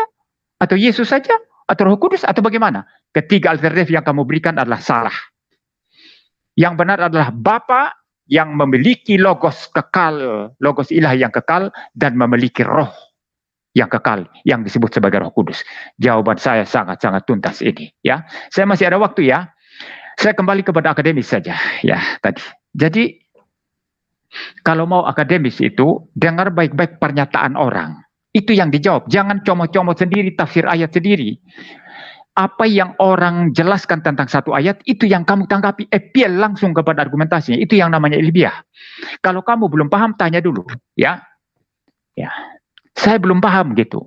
Coba jelaskan lagi. Setelah kamu paham, baru kamu serang. Itu baru berbobot. Ini yang saya mau ajar kalian. Itu baru berbobot. Saya ini dari beberapa pengalaman debat, sekarang saya sudah belajar sungguh-sungguh. Saya tidak mau tidak akademik lagi. Saya mau akademik. Ya, maka nanti akan kelihatan lawan tanding siapa sesungguhnya. Saya nunggu Manahem Ali. Kalau Manahem Ali saya akui. Untuk saat ini satu-satunya polemikus Islam yang sungguh-sungguh berbobot dan ilmiah secara akademik itu Manahem Ali. Walaupun dia seorang Kristen. Saya tunggu Manahem Ali kalau mau debat dengan saya. Ya, lanjut. Baik, waktunya sudah berakhir. Pasti rasa-rasanya Bu Rifa mau menanggapi balik, tapi ya waktunya kan sudah tidak ya. Oleh sebab itu sekarang kita beralih antara Pak MYM dan Kores atau Penatua Triumph Slayer ya. Ya, saya pikir kita langsung aja 2 menit untuk Pak Penatua menanya, nanti akan dijawab, ditanggapi kembali oleh Pak MYM waktu 5 menit. Ya. Siap. Oke. Ya. Meluncur. Brandon Felix sama Pak Pendeta MYM mungkin ada satu lagi ya. Ini satu senior kami juga akan menarik untuk perdialogan kita hari ini. Ada Bang Handi di bawah, mungkin bisa dinaikin oleh admin. Jadi setelah aku lanjut ya. Di pause dulu timingnya. Bentar, sesuai kesepakatan aja. Salah satu lagi ini sudah. Soalnya gini, intinya saya tidak setuju debat ini karena tersendat-sendat. Jadi kalau diperpanjang lagi saya sudah tidak mau. Jadi satu lagi sesuai kesepakatan tadi, kalau mau Handy silakan, kalau mau Kores silakan. Salah satu aja. Oh ya udah aku aja deh, nanti Bang Handi di sesi berikutnya. Bang Handi maaf ya, aku mau nanya ini soalnya menarik. Ya, oke Oke, ini dimulai ya dari pertanyaan aku sekarang. akan share screen di sini. Ya. Sip, ini tolong share screen-nya diangkat. Jadi seperti yang kita ketahui dalam kekristenan itu kan ada di Yesus itu ada dua natur ya, ada natur kemanusiaannya dan keilahiannya. Nah, di sini natur keilahiannya menarik, yaitu Yesus bisa menghilang gitu. Itu ada di Yohanes 8 nomor 59. Di perikop ini ketika Yesus sedang khotbah kepada atau kuregma kepada Yahudi di akhir kisahnya Yesus berkata begini. Penulis berkata begini. Lalu mereka mengambil batu untuk melempari dia, tetapi Yesus menghilang dan meninggalkan bait Allah. Itu yang pertama. Ini menarik untuk dibahas. Lalu kemudian aku langsung gabung saja di Matius 16 juga. Di sini ada perkataan Yesus yang menarik, yaitu Matius 16 nomor 28. Aku berkata kepadamu, sesungguhnya di antara orang yang hadir di sini ada yang tidak mati sebelum mereka melihat Anak Manusia datang sebagai raja dalam kerajaannya. Pertanyaannya adalah, silakan ditunjukkan dalam natur keilahiannya Bapa, kapan Bapa ini kabur dan menghilang seperti Yesus di Yohanes 8 nomor 59. Itu yang pertama. Lalu yang kedua, kapan Bapa berkata sesuatu yang tidak kejadian seperti di Matius 16 nomor 28. Kalau misalnya Bapa tidak bisa melengkapi dua variabel ini, maka fix Yesus ini bukan ilahi. Karena Yesus kabur dan Yesus menghilang. Sedangkan Bapa tidak pernah kabur dan tidak pernah menghilang dan tidak pernah mengatakan sesuatu tidak terjadi. Jadi sekarang bebannya ada di pendeta MYM untuk membuktikan ada satu natur Bapa yang melakukan sesuatu seperti Yesus, yaitu kabur menghilang di Yohanes 8 nomor 59 dan juga berkata sesuatu tapi tidak terjadi seperti di Matius 16 nomor 28. Silakan pendeta MYM. Iya, ditanggapi langsung ya Pak MYM. Saya pikir sudah nangkap apa yang disampaikan oleh Penatua. Dipersilakan Pak MYM, 5 menit dari sekarang. Pak Aditya, tolong. Oke. Ya, baik. Baik, ini salah satu contoh pertanyaan salah kaprah yang tidak memahami masalah Dewi Natur Kristus dan juga ternyata doktrin Trinitasnya belum dipahami oleh Kores ini. Justru yang ditanya Kores ini mengindikasikan oneness ini di sini ya. Karena Yesus menghilang ketika mau dilempari batu oleh orang Yahudi ya. Ketika orang Yahudi mau serang dia lalu menghilang, itu kemudian di-confuse dengan Bapa. Ini bukan Trinitas. Kalau dalam Trinitas Bapa itu pribadi tersendiri, Logos pribadi tersendiri, Roh Kudus pribadi tersendiri. Maka pertanyaan ini sebetulnya harus ditanyakan kepada oneness, bukan kepada saya yang Trinitarian. Nah, ini salah satu contoh tidak akademik. Karena pertanyaan-pertanyaan yang tidak relevan itu dimunculkan. Ya, ini seolah-olah kealahan Yesus itu ya sebagai sang Logos ilahi itu dicampur adukan saja dengan hipostasis Bapa. Hipostasis Bapa juga adalah Allah. 100% Allah, sama dengan yang dimiliki oleh Logos, begitu. Tetapi pribadinya tidak bisa di-confuse begitu aja. Sehingga kalau dikatakan Yesus menghilang, itu berarti Bapa menghilang. Ini logika yang kacau. Hanya ditanyakan kepada oneness. Nah, saya sarankan penatua ini menanyakan pertanyaan ini kepada Yosua Tewu, yang oneness. Atau nanti Henry Tan, ya tanya dia. Jangan saya tidak relevan yang aku tanyakan ini, ya. Itu tanggapan yang pertama. Lalu yang kedua, mengenai Yesus menghilang itu ya. Ini yang saya kira saya jawab ya, walaupun di-confuse dengan hipostasis Bapa tadi. Jadi mungkin saya tegaskan lagi ya. Yesus sebagai Logos Allah yang kekal ya. Di mana Yohanes berkata Logos itu adalah Allah, firman itu adalah Allah ya. Itu bukan Bapa, Logos tersendiri. Ya, Bapa tersendiri. Jadi jangan dianggap Yesus hanya kemanusiaannya itu hanya seonggok daging saja yang berjalan di bumi. Lalu diisi dengan Allah Bapa. Oh, salah itu. Yesus itu waktu inkarnasi kemanusiaannya 100%, artinya apa? Punya tubuh, punya jiwa. Lalu dalam kealahannya pada saat yang sama yang bersatu dengan pribadi manusia itu pada saat inkarnasi adalah Allah 100%, kealahan yang dimiliki oleh Logos. Logos ilahi sang firman tadi. Maka ketika Yesus berjalan di atas bumi dalam kemanusiaannya, kealahannya ada di mana-mana. Ya, hipostasis Logos itu ada di mana-mana, dihadir di mana-mana. sementara kemanusiaannya terbatas di bumi. Ya, jelas ya. Nah, saya jawab sekarang. Waktu Anda mencoba seolah-olah membantu saya tadi untuk membuktikan kealahan ya, padahal untuk menyerang saya sebetulnya. Ayat itu tidak sedang membuktikan kealahan Yesus. Dikatakan Yesus menghilang. Saya kalau lincah bisa menghilang di kerumunan. Ayat itu tidak membuktikan kealahan Yesus. Jadi tidak usah membantu saya lalu kemudian serang saya. Ya, Pak Pendatua ya. Jadi itu bukan ayat yang sedang menyatakan atau membuktikan kealahan Yesus. Ya. Saya kalau lincah mau dipukuli di orang banyak, ya. Wah, saya bisa lincah apalagi tubuh saya kurus bisa menyelinap, menghilang. Yesus bisa seperti itu dalam kemanusiaannya dan itu tidak membuktikan kealahannya. Kalau mau bicara kealahan Yesus, Yohanes 1 ayat 1. Lihat Injil Markus, di mana Yesus mengampuni dosa orang yang tidak pernah berelasi dengan Yesus. Kalau kita mengampuni dosa, katakanlah saya pernah memaki Uniriva. Lalu saya bilang, Uniriva, saya minta maaf ya. Lalu Uniriva bilang, aku mengampuni engkau, Pak MYM. Oh, logis, karena saya pernah salah sama dia. Tapi orang lumpuh di dalam Injil Markus itu pasal 2, belum pernah ketemu Yesus. Ketemu Yesus pun pakai bongkar atap. Ya, belum pernah ketemu Yesus. Belum pernah memaki-maki Yesus. Memaki-maki gimana orang lumpuh? Waktu dengar tentang Yesus yang dia inginkan kesembuhan. Masa kan memaki-maki? Tapi Yesus berkata, dosamu sudah diampuni. Kalau Yesus bukan Allah, tidak boleh mengampuni dosa orang yang dia tidak kenal, yang tidak pernah berbuat dosa sama dia. Nah itu teks-teks Alkitab yang membuktikan kealahan Yesus. Ya bukan yang Kores kutip tadi. Tidak ada hubungan dengan kealahan Yesus itu yang menghilang itu. Lalu di-confuse lagi dengan hipostasis Bapa, tambah kacau.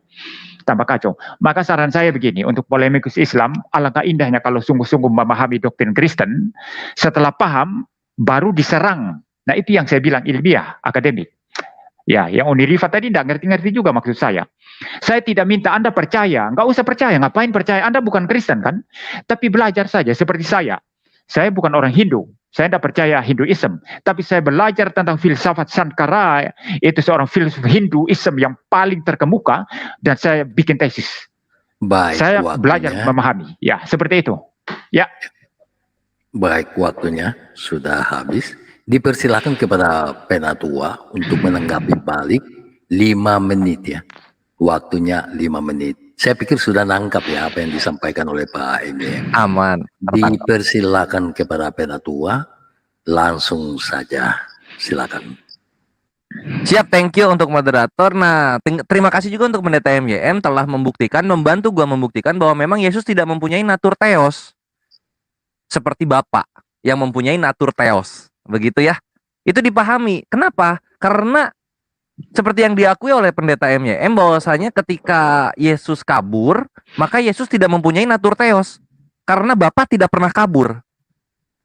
Maka Bapa yang theos, Yesus tidak punya natur theos. Itu yang pertama. Dan ini langsung ambruk keteosannya Yesus atau kealahannya Yesus. Yang kedua, ketika dibilang bahwa Bapa ini, ketika dibilang Yesus ini bisa bernubuat, ternyata nubuatnya tidak kejadian. Matius 16 nomor 28, ketika Yesus menjanjikan angkatan yang melihat Yesus tidak akan mati sebelum kerajaan anak ini turun, ternyata semua sudah menjadi pertalit sekarang Pendeta MYM. 12 murid Yesus plus Paulus tidak ada lagi di dunia. Tidak ada lagi orang-orang yang melihat. Selamat datang di kebenaran. Yesus gagal dalam berkata-kata. Maka dari itu Yesus tidak mempunyai natur theos. Kita tidak perlu ke oneness. Karena yang kita bahas ini Yesus mempunyai 2 natur. Natur theos dan juga natur anthropos. Nah sekarang kayak gimana dong kalau misalnya sudah terbukti Yesus ini kabur menghilang sedangkan Bapa tidak pernah kabur menghilang. Yesus ini ketika berkata-kata tidak terjadi sedangkan Bapa ketika berkata terjadi. Ini kan yang menjadikan harusnya kekristenan itu sadar bahwasanya Yesus tidak mempunyai natur theos. Yesus ini hanyalah manusia biasa yang tidak bisa memiliki apa-apa seperti yang Bapa miliki. Itulah kenapa kekuasaan Yesus, mujizat Yesus, pekerjaan Yesus datangnya dari Bapa semua. Gitu loh. Segala keimanannya kekristenan datangnya dari konsep-konsep, rumus-rumus Pendeta MYM sendiri, manusia. Nggak pernah Bapak ngomong sesuatu tentang firman-Nya. Itu yang mesti diakui dan diterima kenyataannya. Lalu kemudian soal diampuni, Yesus mengampuni maka Yesus Tuhan. Kalau begitu, semua serafim itu juga Tuhan. Karena di dalam Yesaya 6, nomor 6 sampai 7, ketika serafim membawa batu dan menempelkan batu tersebut ke mulut Nabi Yesaya, maka serafim berkata, kesalahanmu telah dihapus dan dosamu telah diampuni. Dar, selamat datang di kebenaran, kengkawan kekristenanku. Inilah kenyataannya. Tidak ada sesuatu yang spesial di mata orang Islam dan di mata dunia mengenai Yesus. Yesus hanya menjadi Tuhan karena dilantik. Kenapa dilantik? Karena tidak memenuhi kaidah syarat sebagai Tuhan, yaitu deklarasi dari dirinya sendiri, sifat-sifat di mana sifat-sifatnya ini tidak ada yang pengecut, kabur, atau bahkan berkata-kata tidak terjadi, di mana Tuhan tidak seperti itu. Perhatikan itu pendeta MM. Natur theos dalam Yesus ini terbantahkan karena Yesus kabur menghilang ketika ingin dilempar batu. Natur theos Yesus juga bubuk ketika Yesus menubuatkan sesuatu tidak terjadi. Matius 16 nomor 28 dan Yohanes 8 nomor 59, ini bukti nyata Yesus hanyalah manusia biasa. Bahkan dalam Ibrani 13 nomor 1, Yesus dikatakan apa? Rasul, apostolos, persis seperti murid-muridnya.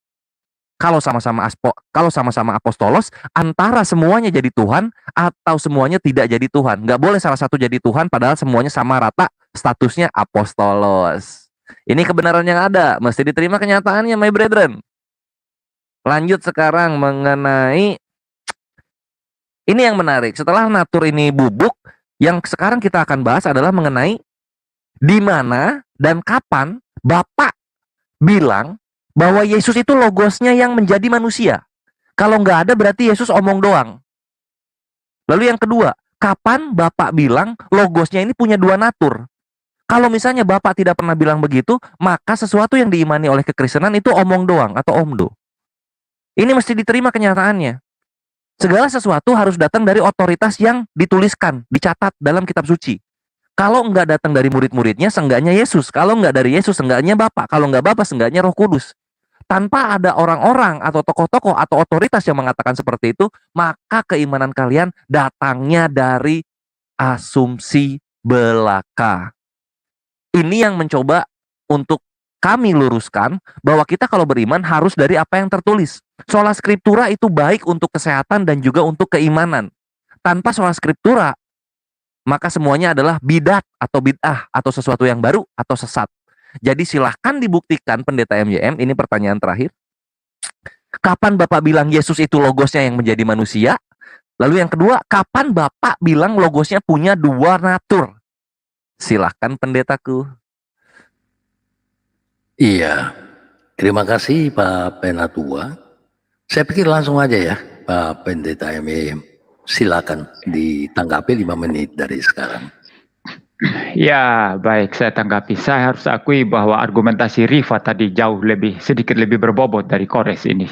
Kalau Kores ini memang udah campur aduk banyak hal yang sebetulnya sama sekali tidak logik dan tidak ilmiah ya. Tapi kalau Rifa tadi masih memberikan alternatif, misalnya waktu bertanya, apakah Bapa atau Yesus saja atau Roh Kudus, yang mana ini? Seolah-olah itu sudah menyebabkan kita tidak ada jawaban begitu ya, tapi saya memberikan jawaban ya, bahwa ketiga alternatif yang dia tanyakan itu itu tidak ada satupun yang benar ya, seperti itu. Tapi itu masih sedikit lebih berbobot dari apa yang dikatakan Kores ini. Nah, dia katakan tadi yang pertama, jangan, nggak usah ke oneness. Yang merujuk oneness itu dia, bukan saya. Jadi dia bilang ketika Yesus itu menghilang, apakah Bapa menghilang? Ini kacau ini. Karena Yesus bukan Bapa, Bapa bukan Yesus. Itu dua hipostasi yang berbeda. Pertanyaan yang sesungguhnya sebetulnya, ini saya bantu Kores ini untuk bertanya secara ilmiah. Pertanyaanmu sebetulnya gini, Kores. Ya, pertanyaan sebetulnya, waktu Yesus menghilang itu, ya, waktu dia menghilang, apakah itu sedang membuktikan kealahannya apa tidak? Kalau Allah kok menghilang? Allah mana bisa menghilang? Nah, ini sebetulnya kalau kamu tidak berani sebut Allah seperti Zuma, sebut Tuhan tidak apa-apa. Apakah Yesus Tuhan? Kok menghilang kalau Tuhan? Kamu campur adukan dengan Bapa tadi. Itu oneness itu. Kamu yang bawa itu ke oneness, bukan saya. Tapi kemudian kamu Mau cuci tangan lagi dia mengatakan, jangan bawa kawanes, kamu yang bawa kawanes. Jadi tidak ilmiah sama sekali kamu. Ya itu ya. Maka kalau pertanyaanmu, Yesus menghilang itu, apakah membuktikan kealahan? Saya katakan tidak membuktikan kealahan. Betul, Allah tidak pernah hilang. Dan ayat itu saya sudah katakan tadi, tidak sedang membuktikan kealahan Yesus. Kamu nggak dengar saya tadi. Tapi kamu berkilah lagi, itu MBM membantu saya mengatakan Yesus bukan Theos.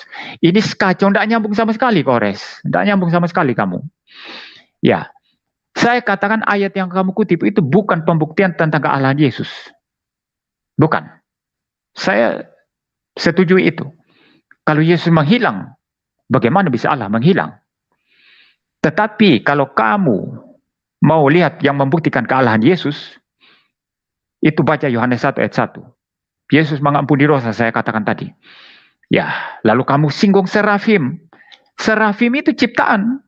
Siapa yang menyuruh mereka untuk datang kepada Yesaya, meletakkan bara di bibir Yesaya? Lalu mereka berkata, ya di ayat keberapa itu? Ya, saya akan membacakan ya. Yesaya 6 nomor 5 sampai 7. Ya, saya sudah dapat. Biar saya itu tidak usah diinterupsi. Yesaya 6 ayat 5, lalu kataku, celakalah aku binasa, sebab aku ini seorang yang najis bibir. Yesaya merasa berdosa di hadapan Tuhan. Yang dia lihat itu, kalau Anda baca dari awal itu, Tuhan yang bertahta di atas. Saya membaca ayat 1 ya. Dalam tahun matinya Raja Usia, aku melihat Tuhan duduk di atas tahtanya yang tinggi dan menjulang, dan ujung jubahnya dan seterusnya. Ayat yang kedua, para serafim berdiri di sebelah atasnya, masing-masing mempunyai sayap dan seterusnya. Serafim ini adalah malaikat-malaikat yang sedang melayani. Nah, waktu Yesaya berkata, celaka aku ini orang najis bibir, maka serafim itu turun, lalu kemudian memberikan bara api itu, memberikan bara ya kepada Yesaya, lalu dikatakan ya, tetapi dari para serafim itu terbang mendapatkan aku, di atas tangannya ada bara yang diambilnya dengan sepit dari atas mezbah. Ia menyentuhkannya kepada mulutku serta berkata, lihat ini menyentuh bibirmu, maka kesalahanmu telah dihapus dan dosamu telah diampuni. Yang dilakukan Biar oleh selamat serafim datang ini, di kebenaran. loh jangan diinterupsi. Jangan diinterupsi. Ya, harap jangan diinterupsi ya. Kick Oke, aja nanti lanjut, kalau lanjut, interupsi. Ya, di-kick aja nanti kalau diinterupsi. Ya. Waktu saya ditahan dulu. Ditahan dulu. Stop dulu, saya belum bicara. Dikembalikan. Waktu saya ditahan dulu. Dikembalikan 1 menit ya. Ya. Dikembalikan 1 menit. Oke, dilanjutkan. Ya, baik. Jadi serafim itu adalah pesuruh Tuhan. Jelas itu. Dan mereka hanya menyampaikan pengampunan dari Tuhan. Dan mereka bukan Tuhan. Ya, jadi itu logika yang kacau sekali kalau mengatakan serafim itu adalah Tuhan karena mengampuni dosa. Ya, jelas mereka disuruh oleh Tuhan, adalah malaikat yang melayani Tuhan. Ya, lalu kemudian Kores ini tadi berkata mengenai pengakuan ya, butuh pengakuan Bapa mengenai Dewi Natur. Itu kan logika Islam yang kamu paksa di Alkitab. Kan nabimu itu terima wahyu itu kan langsung Tuhan diktekan dia. Begitu. Tapi Alkitab diwahyukan Tuhan enggak seperti itu. Sering dalam keadaan ekstase itu katanya Nabi Muhammad itu terima wahyu. Kadang-kadang badannya berkeringat, bergemetar begitu. Seperti orang ekstase. Kadang-kadang seperti mau pingsan. Cara Tuhan mewahyukan Alkitab tidak begitu. Tuhan memberikan wahyunya itu kepada para penulis. Sekitar 40 penulis Alkitab. Dari berbagai latar belakang. Ada yang menulis secara biasa tapi dipimpin oleh Roh Kudus, maka tulisannya adalah firman Allah. Karena diilhamkan oleh Roh Kudus. Ya, seperti itu. Ada yang mendapat langsung penglihatan dari Tuhan, ada yang langsung mendapat kata-kata dari Tuhan, tapi tidak dalam pengertian yang seperti model Islam.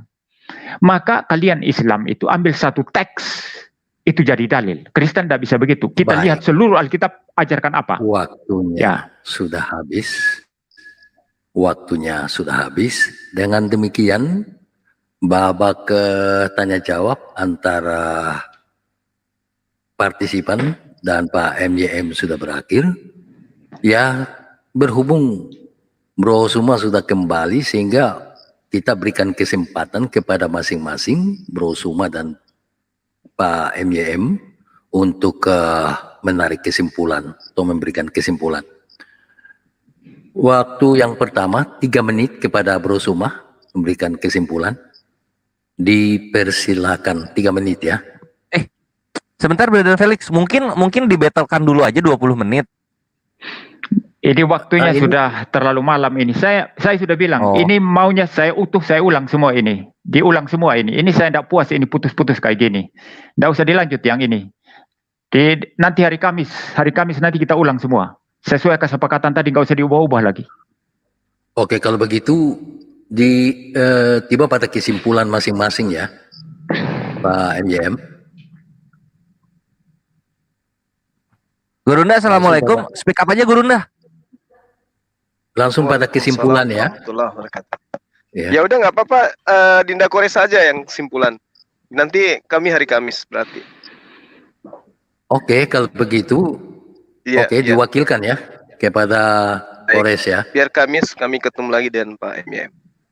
Oke, Siap, 3 menit pertama untuk Kores, kemudian akan diakhiri oleh Pak MYM 3 menit berikutnya. Kesimpulan masing-masing. Silakan Bro Kores, 3 menit dari sekarang. Ya, terima kasih. Seperti yang kita saksikan ya, Pendeta MYM ini mencoba untuk red herring, mengalihkan topik gitu. Kita tidak membahas oneness dan juga trinitas, enggak. Ini adalah konsekuensi logis ketika dibilang firmannya mempunyai 2 natur, lalu kemudian firmannya ini adalah theos juga, maka Bapa dan Roh Kudus pun mempunyai 2 natur. Sekarang ketika Bapa mempunyai natur theos, maka kita akan bandingkan. Inilah kalau misalnya kita secara ilmiah itu komparasi akan dilakukan antara natur-natur dari masing-masing pribadi. Kan gitu ya? Nah, sekarang kita bandingkan natur theosnya Bapa dengan natur theosnya Yesus. Yesus ini kabur menghilang. Adakah natur theos Bapa dalam kisah-kisah dalam Biblos kabur dan juga hilang? Ada nggak? Nggak ada. Bubuk sudah, gagal sudah. Yesus mempunyai natur theos.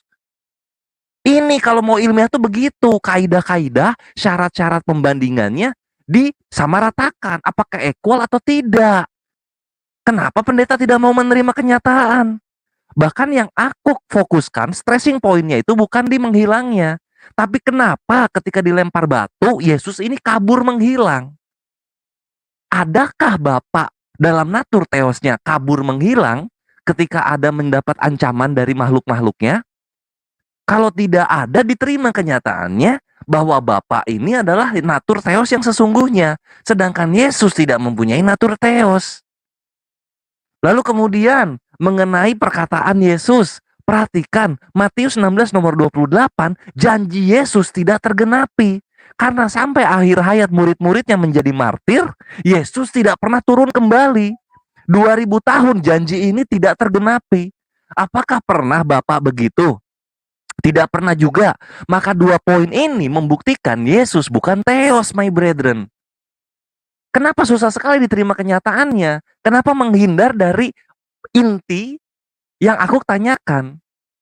Dibahas bagian naturnya itu loh. Kita nih natur yang kita bahas. Lalu next yang berikutnya.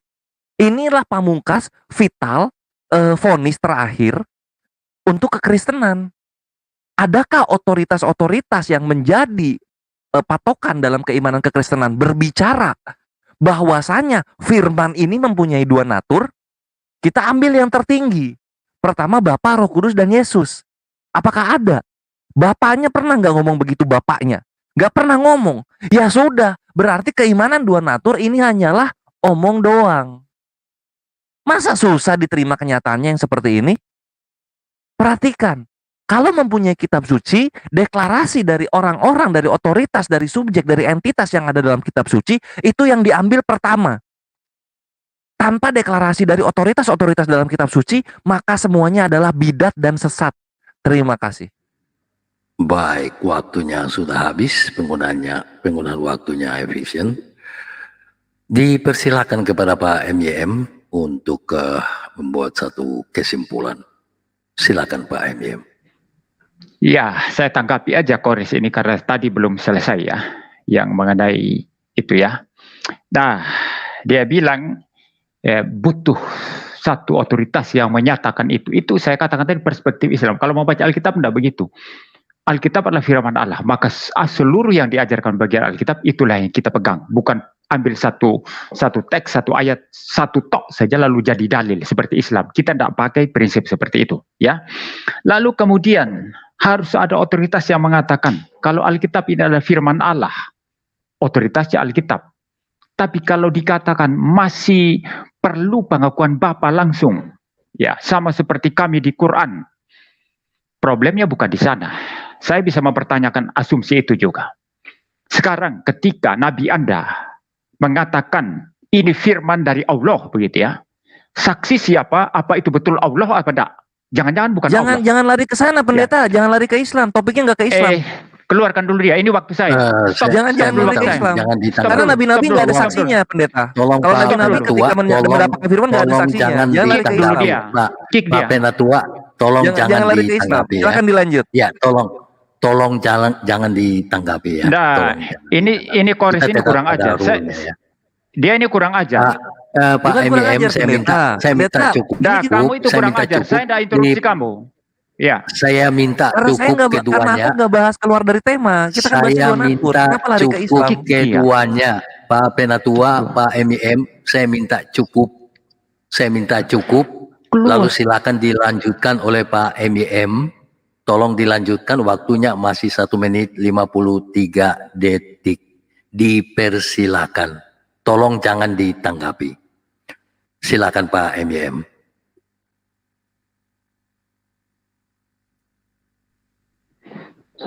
Ya, Kores ini kurang ajar. Saya tidak interupsi dia, dia interupsi saya. Ya, saya kick keluar aja. Ya, baik ya. Jadi kalau mau akademik itu, ya, dia mengatakan akademik itu harus ada otoritas yang berkata begitu.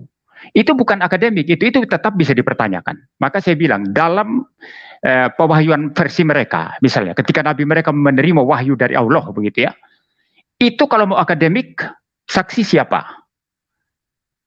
Kalau hanya nabinya saja, apa itu akademik? Nah, itu maksud saya. Maka jangan berlindung di balik perlu ada yang berkata. Tapi kalau yang berkata-kata itu tidak terbukti, tidak mempunyai sisi ilmiah dan akademik, bagaimana bisa dikatakan berotoritas? Maka klaim otoritas ini klaim masing-masing sebetulnya. Kami Kristen mengklaim Alkitab itu adalah otoritas kami karena difirmankan Allah. Kamu suka tidak suka, kamu harus terima itu.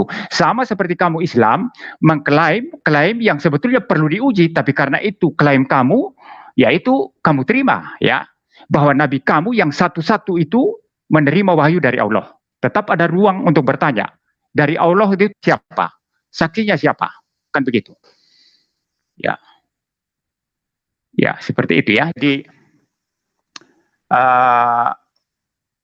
jangan membawa sesuatu itu ilmiah atau tidak ilmiah berdasarkan siapa yang berkata, berotoritas begitu. Tapi itu diuji daripada apa logis atau tidak, rasional apa tidak, irasional apa tidak, intelligible apa tidak, unintelligible apa tidak. Bukan masalah siapa yang berkata-kata, baru dikatakan itu sesuatu yang apa namanya ilmiah atau akademik begitu ya. Nah, lalu tadi dia juga bicara tentang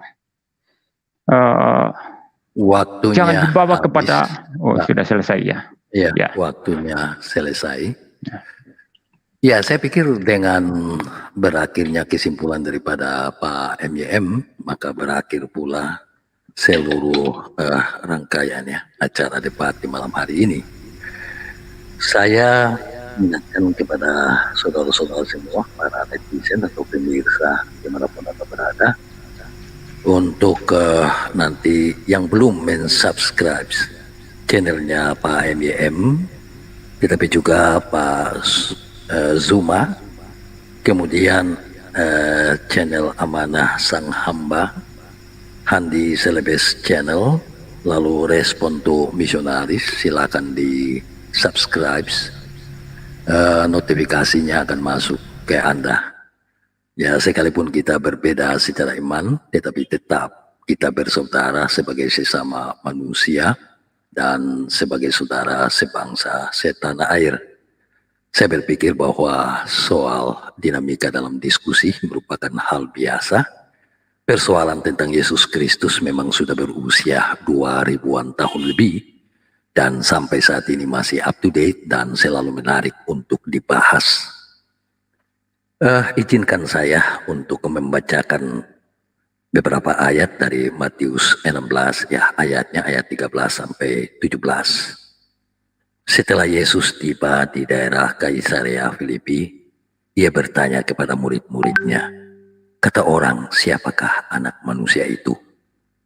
Jawab mereka, ada yang mengatakan Yohanes Pembaptis, ada juga yang mengatakan Elia, dan ada pula yang mengatakan Yeremia atau salah seorang dari para nabi. Yesus bertanya kepada mereka, tetapi apa kata kamu, siapakah aku ini? Maka jawab Simon Petrus, engkau adalah Mesias, anak Allah yang hidup. Kata Yesus kepadanya, berbahagialah engkau Simon bin Yunus, sebab bukan manusia yang menyatakan itu kepadamu, melainkan Bapakku yang di sorga. Apa yang saya bacakan ayat Alkitab ini kurang lebih mencerminkan perdebatan tentang Yesus sampai saat ini. Itulah perspektif masing-masing. Yang tidak seiman Kristiani pasti punya pendapat yang berbeda, akan mengatakan bahwa Yesus adalah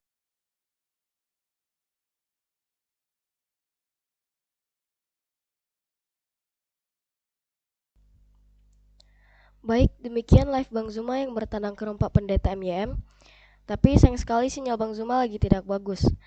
Dan telah disepakati debat ini akan dipindahkan pada hari Kamis tanggal 22 September 2022. Demikianlah live kita sahabat. Saya admin mohon pamit. Assalamualaikum warahmatullahi wabarakatuh.